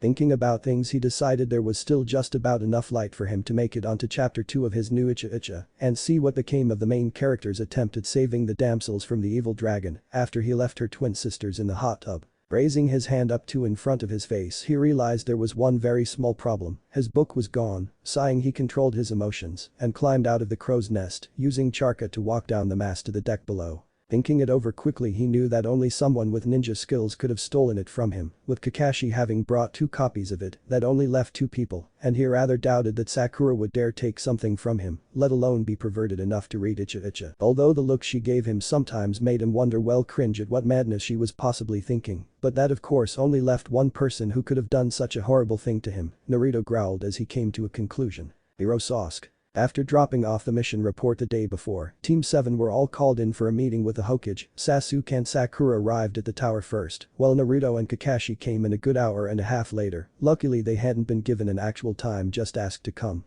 Hokage-sama will see you now. Kakashi nodded as thanks to the receptionist that took care of the Hokage's appointments, still struggling with his internal debate of if she was cute enough to ask out or not. Then, while signaling for his team him to follow, took off up the stairs ahead of them to lead the way to their meeting. Pushing open the door to the office, Kakashi let the rest of Team 7 through first, then followed after to stand with them before the oaken desk, behind which the Sandaime Hokage sat, his eyes downcast, focusing on a document of some sorts, one of the many that littered the desk in front of him. Team 7, good, I called you all in to query some of the details on the mission report for that last C-rank to Snow Country you did. As Sarutobi said this, he looked up from and put the report down on the desk to set his gaze directly on the ninjas before him. What seems to be the problem, Hokage-sama? Kakashi, still firmly at attention, answered the unasked question for the group. No problem, Kakashi, I was merely wondering if I had gotten all the details of the mission from the report in front of me. There are some parts, specifically those concerning your team's combat abilities, that I would like to clarify. While saying this, he smiled over his now clasped hands, motioning for Kakashi to talk. I assure you, Hokage-sama, that the report is totally accurate, especially in terms of the combat ability of the members of my team. I would not give false information on such a subject. I see. Surprisingly, Sandaime looked if anything to be saddened by this news, but the expression was soon gone as he schooled his features quickly and carried on. And you all agree to this assessment? The other 3 all nodded with varying levels of enthusiasm, and Sarutobi couldn't help but notice Sasuke giving a slight glare in Naruto's direction. If that's the case, the rest of your team is dismissed, Kakashi. I will need you to stay for a moment though. Naruto, Sasuke and Sakura all bowed and left the room, Naruto tossing a small wave at the Hokage, earning him a small smile in return as he passed out the door, this leaving just Kakashi and Sarutobi alone in the room. As the door shut behind them with a small click, Sarutobi sighed and turned his full attention back to Kakashi. Sit down, Kakashi-kun, we need to discuss something. Following the instruction, Kakashi moved himself into one of the low leather chairs that had been placed in front of the desk and then waited patiently for his leader to explain what was going on. Sarutobi groaned as he leant back into his chair, causing both it and his back to creak. While Kakashi moved to sit down, he took out his pipe from one of the small drawers in the desk in front of him. His hands flowed together smoothly to put the tobacco and tap it down, then light it with a small Kaiten jutsu. He sighed as took a deep breath of the pungent smoke, letting the familiar smell ease into his body and relax him. Sitting himself back upright, he looked over the desk at Kakashi, who was now seated across from him. I was worried your report would be true. At Sarutobi's strange admission, Kakashi glanced up at him, his single eye questioning what had been said. Is the gap in strength between them truly that great? Although it had already been confirmed for him once, Sarutobi felt a need to ask again. Realizing what he meant by this, Kakashi nodded and gave an honest reply. Yes, as indicated, Naruto-kun's level is far above both Sasuke's and Sakura's in all areas of combat, if not even more so than the report says. He then watched as the Sandaime sighed again and rubbed a hand tiredly across his eyes before responding. I see, in that case then I will have no choice in the matter. Thank you for your time, Kakashi, you're dismissed now. Hokage-sama. Before he left, Kakashi made a subtle attempt at gaining some information from his leader, but was quickly denied any. I will send a summons for you and your squad in the morning. We will have some issues to address. Don't be late this time. The screams from young Sakura were starting to give me a headache. Standing, Kakashi locked eyes with his venerable leader before he bowed, then left in a poof of smoke. A still air of training ground number 23, which was basically just a large open clearing in the woods outside of Konoha, was broken by a shout as charka flared and water was gathered from thin air, while rapidly freezing to form a jutsu. Hideout. Harumiuko. But that a beast of ice was formed, it then raced across the ground, weaving from side to side to impact with the already heavily abused training logs that were to the side of the clearing, sending shards of ice outwards, along with dust and dirt. The large boom caused echoing away across the grounds. Smiling slightly to himself at the effect of his latest jutsu that had come from the scroll he gained in Snow Country, Naruto began to start the hand seals for one of his other new techniques. This time he did it all with one-handed seals. Finishing the sequence incredibly quickly, he felt the water gather and form as he shouted out the name. Hideout. Subane Fubuki. But that a flock of birds made ice flew out from the end of his baggy sleeve on the same arm he did the seals with, which he then manipulated to fly out and into circles defensively around him, using his hand to guide them before firing them up into a relatively unmarked training post, ripping chunks out of the wood with the hardened ice birds. He breathed out hard trying to relax. Usually he wouldn't do any Hideout jutsu where he could potentially be seen, but the training ground he was currently on was very isolated, as the Hokage had promised him, and he was pretty confident that he would be able to sense anyone watching him. He had been training now for 2 days solid, barely doing anything else since the second meeting with the Hokage, but he still couldn't stop being annoyed about what had transpired. Apparently due to him being now better than Sasuke, no, not better, he corrected himself, currently more skilled, the council had decided that they would split up their team until the Chunin exams that were just over 2 months away. While during this time Kakashi, whose advice and company Naruto was already starting to miss, had been requested to train Sasuke in isolation away from the rest of the village to ensure that he fulfilled his apparent potential and was strong enough to become a Chunin when the exams came around.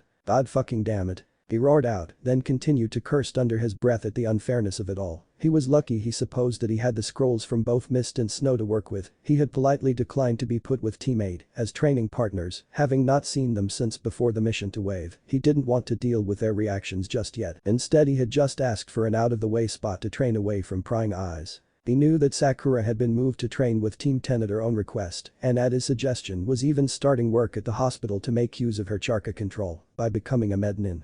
Growling at himself, he realized that he was wasting time, so started doing the seals for the first jutsu he had done again, this time though it was all one-handed, as one of his current targets was to get all his jutsu usable with just his one-handed seals. He would become a Chunin and beat Sasuke, that would show the stupid council. -0000. While unknown to him, 2 figures, both hidden in shadow, were in fact watching and taking great interest in the skills he was displaying. An image of Naruto from above, held firmly in the center of the crystal ball that sat on the cushion in front of them. So what do you think of him then? The smaller of the two turned and looked over at the bigger man to his side. The man grunted a bit, stretching out his back before he then spoke. He obviously has a massive amount of potential, learning 2 jutsu from a scroll with no actual instruction in 2 days and getting one to work one-handed. It's almost an unthinkable achievement. With that and the fact that he has already mastered water manipulation to such a degree as well, I'm surprised he's not stronger than he is. But he paused to look over and down at the smaller man beside him before finishing. But I don't know why you're showing me this, you can see that for yourself. The smaller of the two seemed to pause for an instant, as if rapidly contemplating something, before giving an answer. I want you to teach him. A bark of laughter was all he got in response, but he pressed on regardless. You're the perfect person to do it. Your skills are in the areas that he has the most potential in, more so than even yourself had. He's the perfect heir to your techniques, you can see that. The laughter stopped, and the taller man sighed before turning once again to look away from the gaze of the smaller man and down at the crystal ball in front of the two of them, which still showed the image of Naruto performing his jutsu in its view. That may be so, but I never passed on the skills I gained or created, not even to my own children or grandchildren. The man's voice grew distant at the end of saying this, and his companion spoke again, but this time in a much gentler tone. Do you think it could have saved them and your home if you had? The taller man's head snapped up from looking at the image of Naruto training. He seemed about to shout, but instead just sighed again, shaking his head sadly as he did. I don't know. But that his shoulders slumped, then he just turned on his heel and walked away as he opened the door to the room, though he stopped his hand on the handle, getting prepared to turn it. I'll think about it, Saratobi. The smaller man, now reveled as the Sandaime Hokage by the light that came into the room, looked at him, wrinkle lines creasing across his face as he smiled at the other man's words. That's all I ask, old friend, that's all I ask. 2 days on, and Naruto stood hands on knees on the center of a small self-created lake, his clothes weighed down by moisture. He took deep ragged breaths, dragging in oxygen from the air around him. Straightening back up, he looked around at the new changes he had just made. Training ground 23 had been transformed from just a sparse woodland clearing with a couple of old training posts. It was now mostly taken up by the small lake he had created using Suiton no Jutsu to drill out a deep hole and then fill it with water. It was incredibly hard training for his water manipulation and for maintaining the form and strength of one of his most powerful jutsu, but because of it, he now knew how hard he could push himself without having to resorting to using the Kyuubi's chakra. Over the next 2 months, he planned to boost his reserves while keeping full control of them to make sure he could go the distance at the exams. Straightening back up, he tensed as he sensed something move above and to the left of him. A brief discharge of chakra had occurred from the point and a slight noise as someone moved. Turning swiftly, he withdrew a couple of senbon from one of his pouches, narrowed eyes scanning over the surrounding trees for a potential threat. He sighed when he didn't sense anything again and returned the needles to his pouch. Did you know that only 3 people are known to have been able to create much more than that amount of water from nothing, without a Keki Genkai that is? Hearing a deep voice ring out from behind him, Naruto swung back round, rearming himself from a pouch as he did. Anidium Hokage of Konoha, Kisame of Kiri and Hanzo the Salamander of Aim. The voice was behind him again, tensing into a crouch. Naruto's eyes flicked from side to side, searching for anything, as he flared his charka, causing the water he was stood on to ripple outwards as he tried to sense the newcomer's movements. "Who are you? Show yourself." A short bark of laughter greeted his demands. "Don't bother trying to sense me. I admit I was impressed with how soon you realized I was watching, but you're way off doing that now." Now? Naruto thought what had changed. Of course this must be Jinjutsu. As soon as he thought that, he flared his charka again and shouted out, "Hi." Another unamused laugh was all he got in return for his efforts. Pulsing his charka up, he tried again, harder this time, managing to send out a visible wave of bright blue charka in a dome around him. "Hi." This time there was a slight shimmer in the air just off to the right and in front of him. Wasting no time, he sent the couple of senbon he was holding flying hard into the patch of air he saw move. The needles flew out fast and with deadly accuracy, and then just as suddenly as he had thrown them, stopped. As Naruto watched, a hand appeared holding them, followed by an arm, then the rest of the person's body appeared. "Not too bad, kid, I didn't think you would even work it out that fast." As the person spoke, Naruto took in their appearance. He was an old man, around about the Hokage's age if he had to guess, quite tall in height and slight in build. He was wearing plain grey trousers and top with a short black overcloak that came down to his waist and was tied across the top, but it was his face that got Naruto's attention, more importantly his eyes. They were black, like looking into pits, with only their eyes as being any other color. Looking up from them, he noticed the headband that the man wore, holding back short steel grey hair. "That symbol, you're from a Megakure, aren't you? What are you doing in Konoha?" At this the man's eyes seemed to grow sad and distant. It was amazing how much expression those pitch black eyes could seem to hold. "Yes, I was from a Megakure." Naruto gave an internal gasp as he came to a quick conclusion. "You're a missing nin. Who are you?" The man seemed to be slightly annoyed at the accusation that he was a missing nin, replying, "No, I was from a Megakure before I failed and it was taken over. I am Uridella Hanzo the Salamander, former ruler of a Megakure, and your new sensei by request of the Hokage." Naruto couldn't speak. Before him was a true legend of the shinobi world, an icon even of it, who he suddenly realized just said he would be teaching him. "Do you accept this arrangement?" Naruto, still stunned, only managed a dazed nod in response. "Good, you are to speak of this with no one. It cannot be known to the council or any others of this village that I have agreed to take on a student to whom I will pass on my skills, understood?" Regaining most of his control over himself, Naruto answered. "Hi Hanzo sensei." Just over 2 months had passed since that meeting, and the Chunin exams were but a few short days away. Naruto had learned much, but more importantly for both him and Hanzo, they developed a close bond, coming to see each other as almost father and son. Naruto, who had never had a father figure before, and Hanzo, who he discovered had lost his to a powerful man named Pain, who was the new ruler of a Megakure, who when he attempted to take Hanzo's life ending up instead just leaving him for dead in the waters around Aim, crippled from semi-permanent charka burnout, injures and grief. As a teacher, Hanzo was a tireless taskmaster, pushing even Naruto to his limits. He was world-renowned for his mastery of the art of Jinjutsu and the elements of both Suiton and Fuiton, but his greatest and most famous skill lay within his summoning. It was from there that his name of Hanzo the Salamander had been born from. Now Naruto was walking happily down the streets of Konoha to collect his weekly senbon delivery from Tentens, having been given the next 2 days off to rest up for the exams. As he strolled along, he thought back to his favorite memory of the time he had spent training with Hanzo while rubbing his right forearm for a phantom pain as he did. Flashback. It was almost the end of the 2 months of Naruto's training, during which he had worked on learning and mastering elemental manipulation in Fuiton Ninjutsu, made sure to learn more jutsu in all areas, advanced his skills with Ninjutsu almost to the level of his ninjutsu, and kept up his hard physical routine. It had been a hard 2 months, but he knew it was worth it. After another grueling day of training, Hanzo stood across from him on the now permanent lake of training ground number 23. As Naruto waited patiently to be told what they would be doing next, Hanzo started to talk.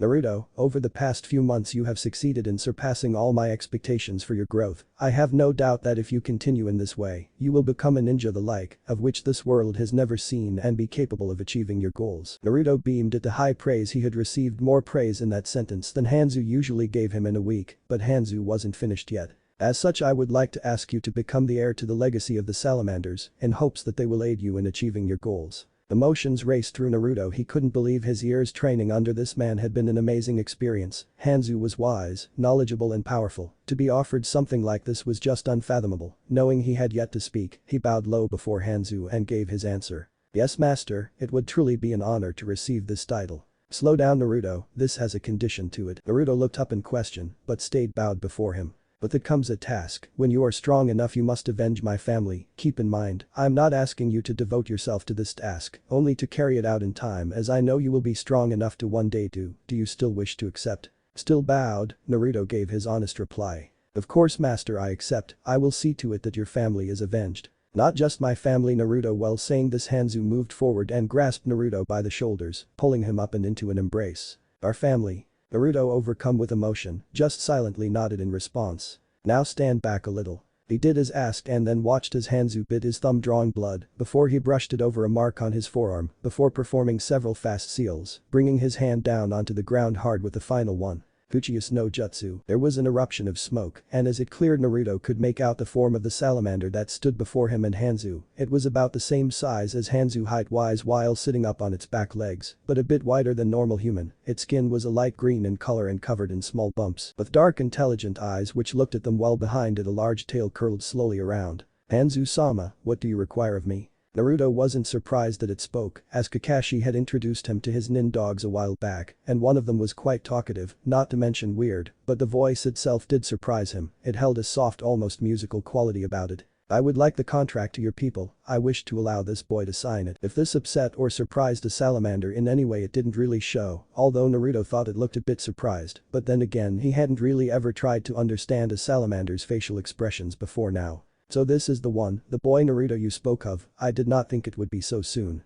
It said as its dark eyes studied Naruto. When that was confirmed by Hanzo, it nodded slightly and carried on. As you wish, Hanzo-sama. But that it leaned its head back, and as Naruto watched a budge appeared in its throat, and then with an odd squelching noise, a dark green scroll appeared coming out wrapped in a long pink tongue, which was retracted, disappearing back into the salamander's mouth after it had placed the scroll before Hanzo using it. Naruto, come over here. Naruto looked over. He had been so interested in watching the salamander he had failed to see what his sensei was doing. Looking now he could see that Hanzo had unraveled the scroll and laid it out on the ground beside him. Moving over he looked down to see that it was mostly, with the exception of a few kanji, seals and some other symbols, just a sheet that had been spilt into vertical slots, and that in the first one was written in what looked like blood the name Uradella Hanzo, under which was a print of what he assumed were Hanzo's finger and thumb tips also in blood. Write your name and blood next to mine, then make a fingerprint under it. Nodding to show he understood, Naruto bit down on his thumb, then rubbed the blood over his index finger, allowing him to write his name, having to bit his thumb several times to get enough blood, then re-biting his thumb again, as it had healed up when he wrote his name, coated all of his fingertips in blood, and pressed his hand down. Good, now roll up the sleeve covering your right arm. Naruto did as asked without question. He had learned to trust Hanzo's decisions over their time together, especially as other than his weekly meetings with Tenten the Hokage or the trips to the ramen stand and the ambushes by Konohamaru, he had little other contact with people, with his team all busy. He looked up from his arm in time to see Hanzo nod to the salamander, who then sent its long tongue back out, wrapping it around Naruto's now bare forearm. It then started to speak, its words slurred a bit by the fact its tongue was out. Brace yourself child, this will sting a little. As Naruto was about to ask what it meant, his forearm started to burn with excruciating pain where the tongue was wrapped, and he had to bite his tongue whilst squeezing his eyes shut so as to force himself not to cry out. After a few seconds of pain he felt the tongue leave and cracked open his eyes to see what had been done. On his arm had been burned the image of a dark green salamander with its tail wrapping round and round his forearm going up to his elbow. Its body was small in comparison to its tail, only a few inches long, with the head coming down to just above his wrist. On the head, a strip of unmarked skin that went from between the two darker dots that resembled eyes down its back to where the tail started. Congratulations child, you are only the second to bear the mark of my people, since we became a summon animal with the founding of a Megakure. With this mark, you will be able to summon us to aid you and be able ride and fight both in or on me and my brethren, without fear of the toxins our skins produce. Turning to face Hanzo as well, it bowed its head and continued. Hanzo-sama, Naruto-sama, by your leave. Once it had received Hanzo's and Naruto's confirmation, the salamander re-swallowed the scroll and then, bowing its head in respect, disappeared in another poof of smoke. Now you truly are my heir, congratulations Naruto. Turning to him, Naruto didn't bother to hide the tears of gratitude that had started to fall freely down his face as he stepped forward and hugged the man who he thought of as his master. Flashback ends. Dragging himself back to the present, he tugged open the door to Tenten's family's weapon shop and went in, calling out a greeting to the girl at the till as he did. Hey Tenten, how you been? He did find it a little weird that she was always working whenever he came to pick up his orders. If he remembered correctly, she hadn't been the first time he came for them. Aku-kun, I'm just fine thanks, how have you been? still training hard for the Chunin exams. He felt a pang of regret as he always did that she still thought that was his name and she was still blushing slightly from seeing him, but he was used to her doing that around him. In fact, over the last 2 months he had gotten used to various, well, nearly all females and even some males acting like this around him every time he went anywhere. Yeah, I'm fine too. Nope, I gave myself the next 2 days off to rest. Your team's still training then? As he said this, she had started digging around behind the counter, searching for his order, he assumed. Yeah, guy-sensei's pushing us really hard, something about beating his eternal rival's team. As she said this, she appeared, a pack of 20 perfect senbon freshly made, in hand, held together with 2 bits of twine, which she then gave over to Naruto, who dropped them into the pouch on his left thigh. Thanks Tenten, well gotta go, I was supposed to meet my team. Naruto glanced up at the clock on the wall above her. A half hour ago, so I hope to see you at the exams, okay? As he said this, he was already on the way out of the door, having dropped the right amount of cash onto the desk when he pocketed his order. Alright, bye Haku-kun, see you then. She watched as he disappeared around the door, waving back at her. Damn it all, she began to curse up a storm once he was gone. I was so close to working up the courage to ask him out that time as well. Arg, she swore some more. Why am I acting this way around him? Meanwhile, completely oblivious to her plight, Naruto started roof hopping over to the Hokage's tower to meet up with his team for the first time in 2 months. Dropping down off the roof opposite the Hokage's tower, Naruto flicked his hair out of his eyes before glancing around to see where his team had disappeared off to. He was only half an hour late, he mused. Surely they hadn't forgotten that he and Kakashi liked to arrive a bit after the actual time. It had only been 2 months after all. Shrugging to himself, he prepared to head off back home and see if he could find Kakashi there when he heard a raised voice, instantly identifiable as the louder of his 2 teammates, shout out from just down the street. Naruto-kun, there you are. Wincing at her using his name in public and loudly at that, his identity was something that he had gone to great lengths to protect, though he supposed with the Chunin exams coming it would be pointless soon enough. He prepared himself for the hug that was sure to follow her greeting. Steadying his pink-haired teammate as she flung herself into his arms, he returned her greeting. Hey Sakura, how have you been? She grinned up at him, happy to finally see him after their 2-month separation. I'm good thanks Naruto-kun, how about you? After waiting for her to release him, he answered. I've been fine. Do you know where Sasuke and Kakashi are? We're meant to be getting our forms for the exams today. Kakashi-sensei wasn't here and Sasuke-kun didn't want to wait, but he gave me your form as well as mine. As she said this, she pulled a folded up sheet out of her pouch and handed it over to Naruto. Thanks Sakura, well I guess I will see you at the exam in a few days then. As he went to walk away though, she had managed to grab onto his arm, preventing him from leaving. Wait Naruto-kun, it's been ages, can't we catch up for a while? Naruto sighed internally. There goes my nice quiet rest afternoon. He mused to himself before agreeing and starting to walk down the street with her, chatting about their training, while he made sure not to give any information on his new sensei. After a short while into the walk they, well Naruto already knew, had realized that they were being followed by a small box-shaped rock with eye holes that was edging its way along the path after them. For Kami-sama's sake, this day just gets louder. I guess I'm just used to spending all my time training with Hanzo-sensei. Naruto thought, seeing Sakura had finally noticed it as well. He had been starting to worry about her for a second there. He turned around to face the box, sighing. Konohamaru, rocks aren't square and you're still not masking your chakra output properly. That's one of the reasons why ninjas don't stand in groups when on a mission that involves stealth. But that the rock exploded outwards just a moment after he spoke, and with a boom 3 coughing, spluttering kids emerged from the smoke, the one in the middle, bemoaning the amount of gunpowder they used. As they went to do their introduction dance, Naruto cut them off quickly with a raised hand and question. He had seen and heard that one too many times as it was. What's up you guys?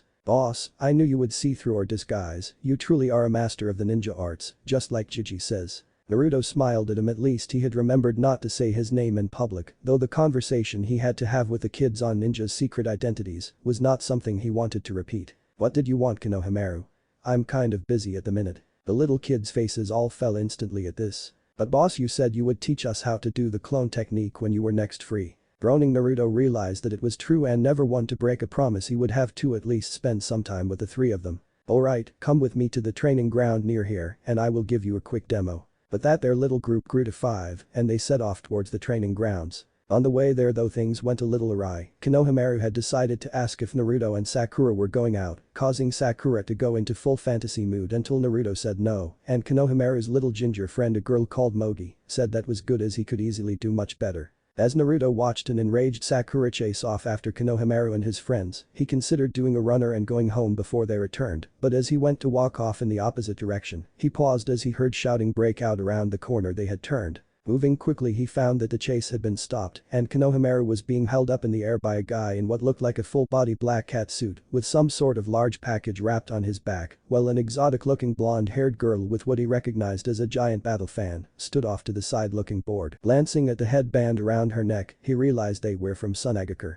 Sakura and the others were looking slightly intimidated and she looked to be trying to reason with the angry Chunin that had Konohamaru in the air by the front of his shirt. "Kankuro, just leave him be, you know what he will do to you if he finds out." The girl of the pair spoke up and although she seemed bored, Naruto detected a flicker of fear when she had said he. The one in the cat suit traveled now as Kankuro replied to the girl who Naruto assumed was his teammate. "Chill out, he's not here and I need to teach this little brat a lesson so he remembers not to bother Chuninins next time." Deciding this had gone on long enough, Naruto made his presence known to them. "I doubt that threatening the Hokage's grandson is the best way to remain in this village or keep the peace between our lands." Everyone's head swung round to look at him, the three kids and Sakura looking relieved and the two Chuninins surprised and also interested, judging by the brightening of the girl's checks. "You heard the boss, put me down now," Konohamaru stated, pointing over at Naruto as he did. Kankuro just snorted with laughter at his sudden bravery. "As if kid, I'm not gonna listen to some pretty boy ninja."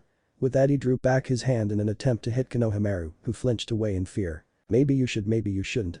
In a burst of speed too fast for them all to catch, Naruto moved so he was standing behind and to the side of the ninja, a senbon pointing into the guy's neck while his other arm was holding back the one that had been raised to hit Konohamaru. "But if you won't listen to me, maybe you will listen to your friend over there," Naruto said while nodding up towards the presence he felt arrive a couple of seconds ago. Everyone followed Naruto's gaze to see him looking at a short red-haired boy that was hanging upside down from a tree nearby, watching the proceedings with a blank expression on his pale face. With everyone's eyes on him, the Redeed fell disappearing in a whirl of sand to reappear coming out of another whirl of sand in front of Kankuro and Naruto. Naruto could feel the guy he was restraining physically shaking now, the killing intent rolling off the guy in front of them was brutal. The only people not on the floor were the two sand ninjas and Naruto, Konohamaru having been dropped at the Redeed's sudden appearance. "Kankuro, you're a disgrace to the village, leave now before I kill you myself."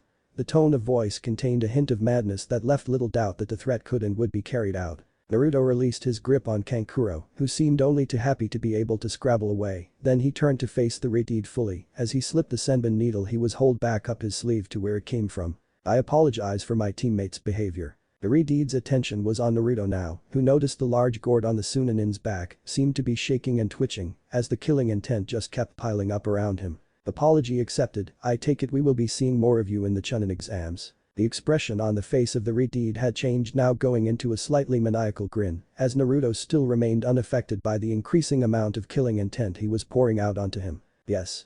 The killing intent let up as suddenly as it came while he walked by before pausing. "Your name, what is it?" Naruto turned around to face him before replying. "Uzumaki Naruto, what about you and your companions?" he said, giving a glance toward the blonde girl, causing her to blush slightly at his apparent interest in her. "Tsubaku no Gaara." With that he disappeared in another swirl of sand, leaving his teammates alone again with Naruto and the others. "I'm Tamari and this, as you know, is Kankuro, I hope to see you at the exams."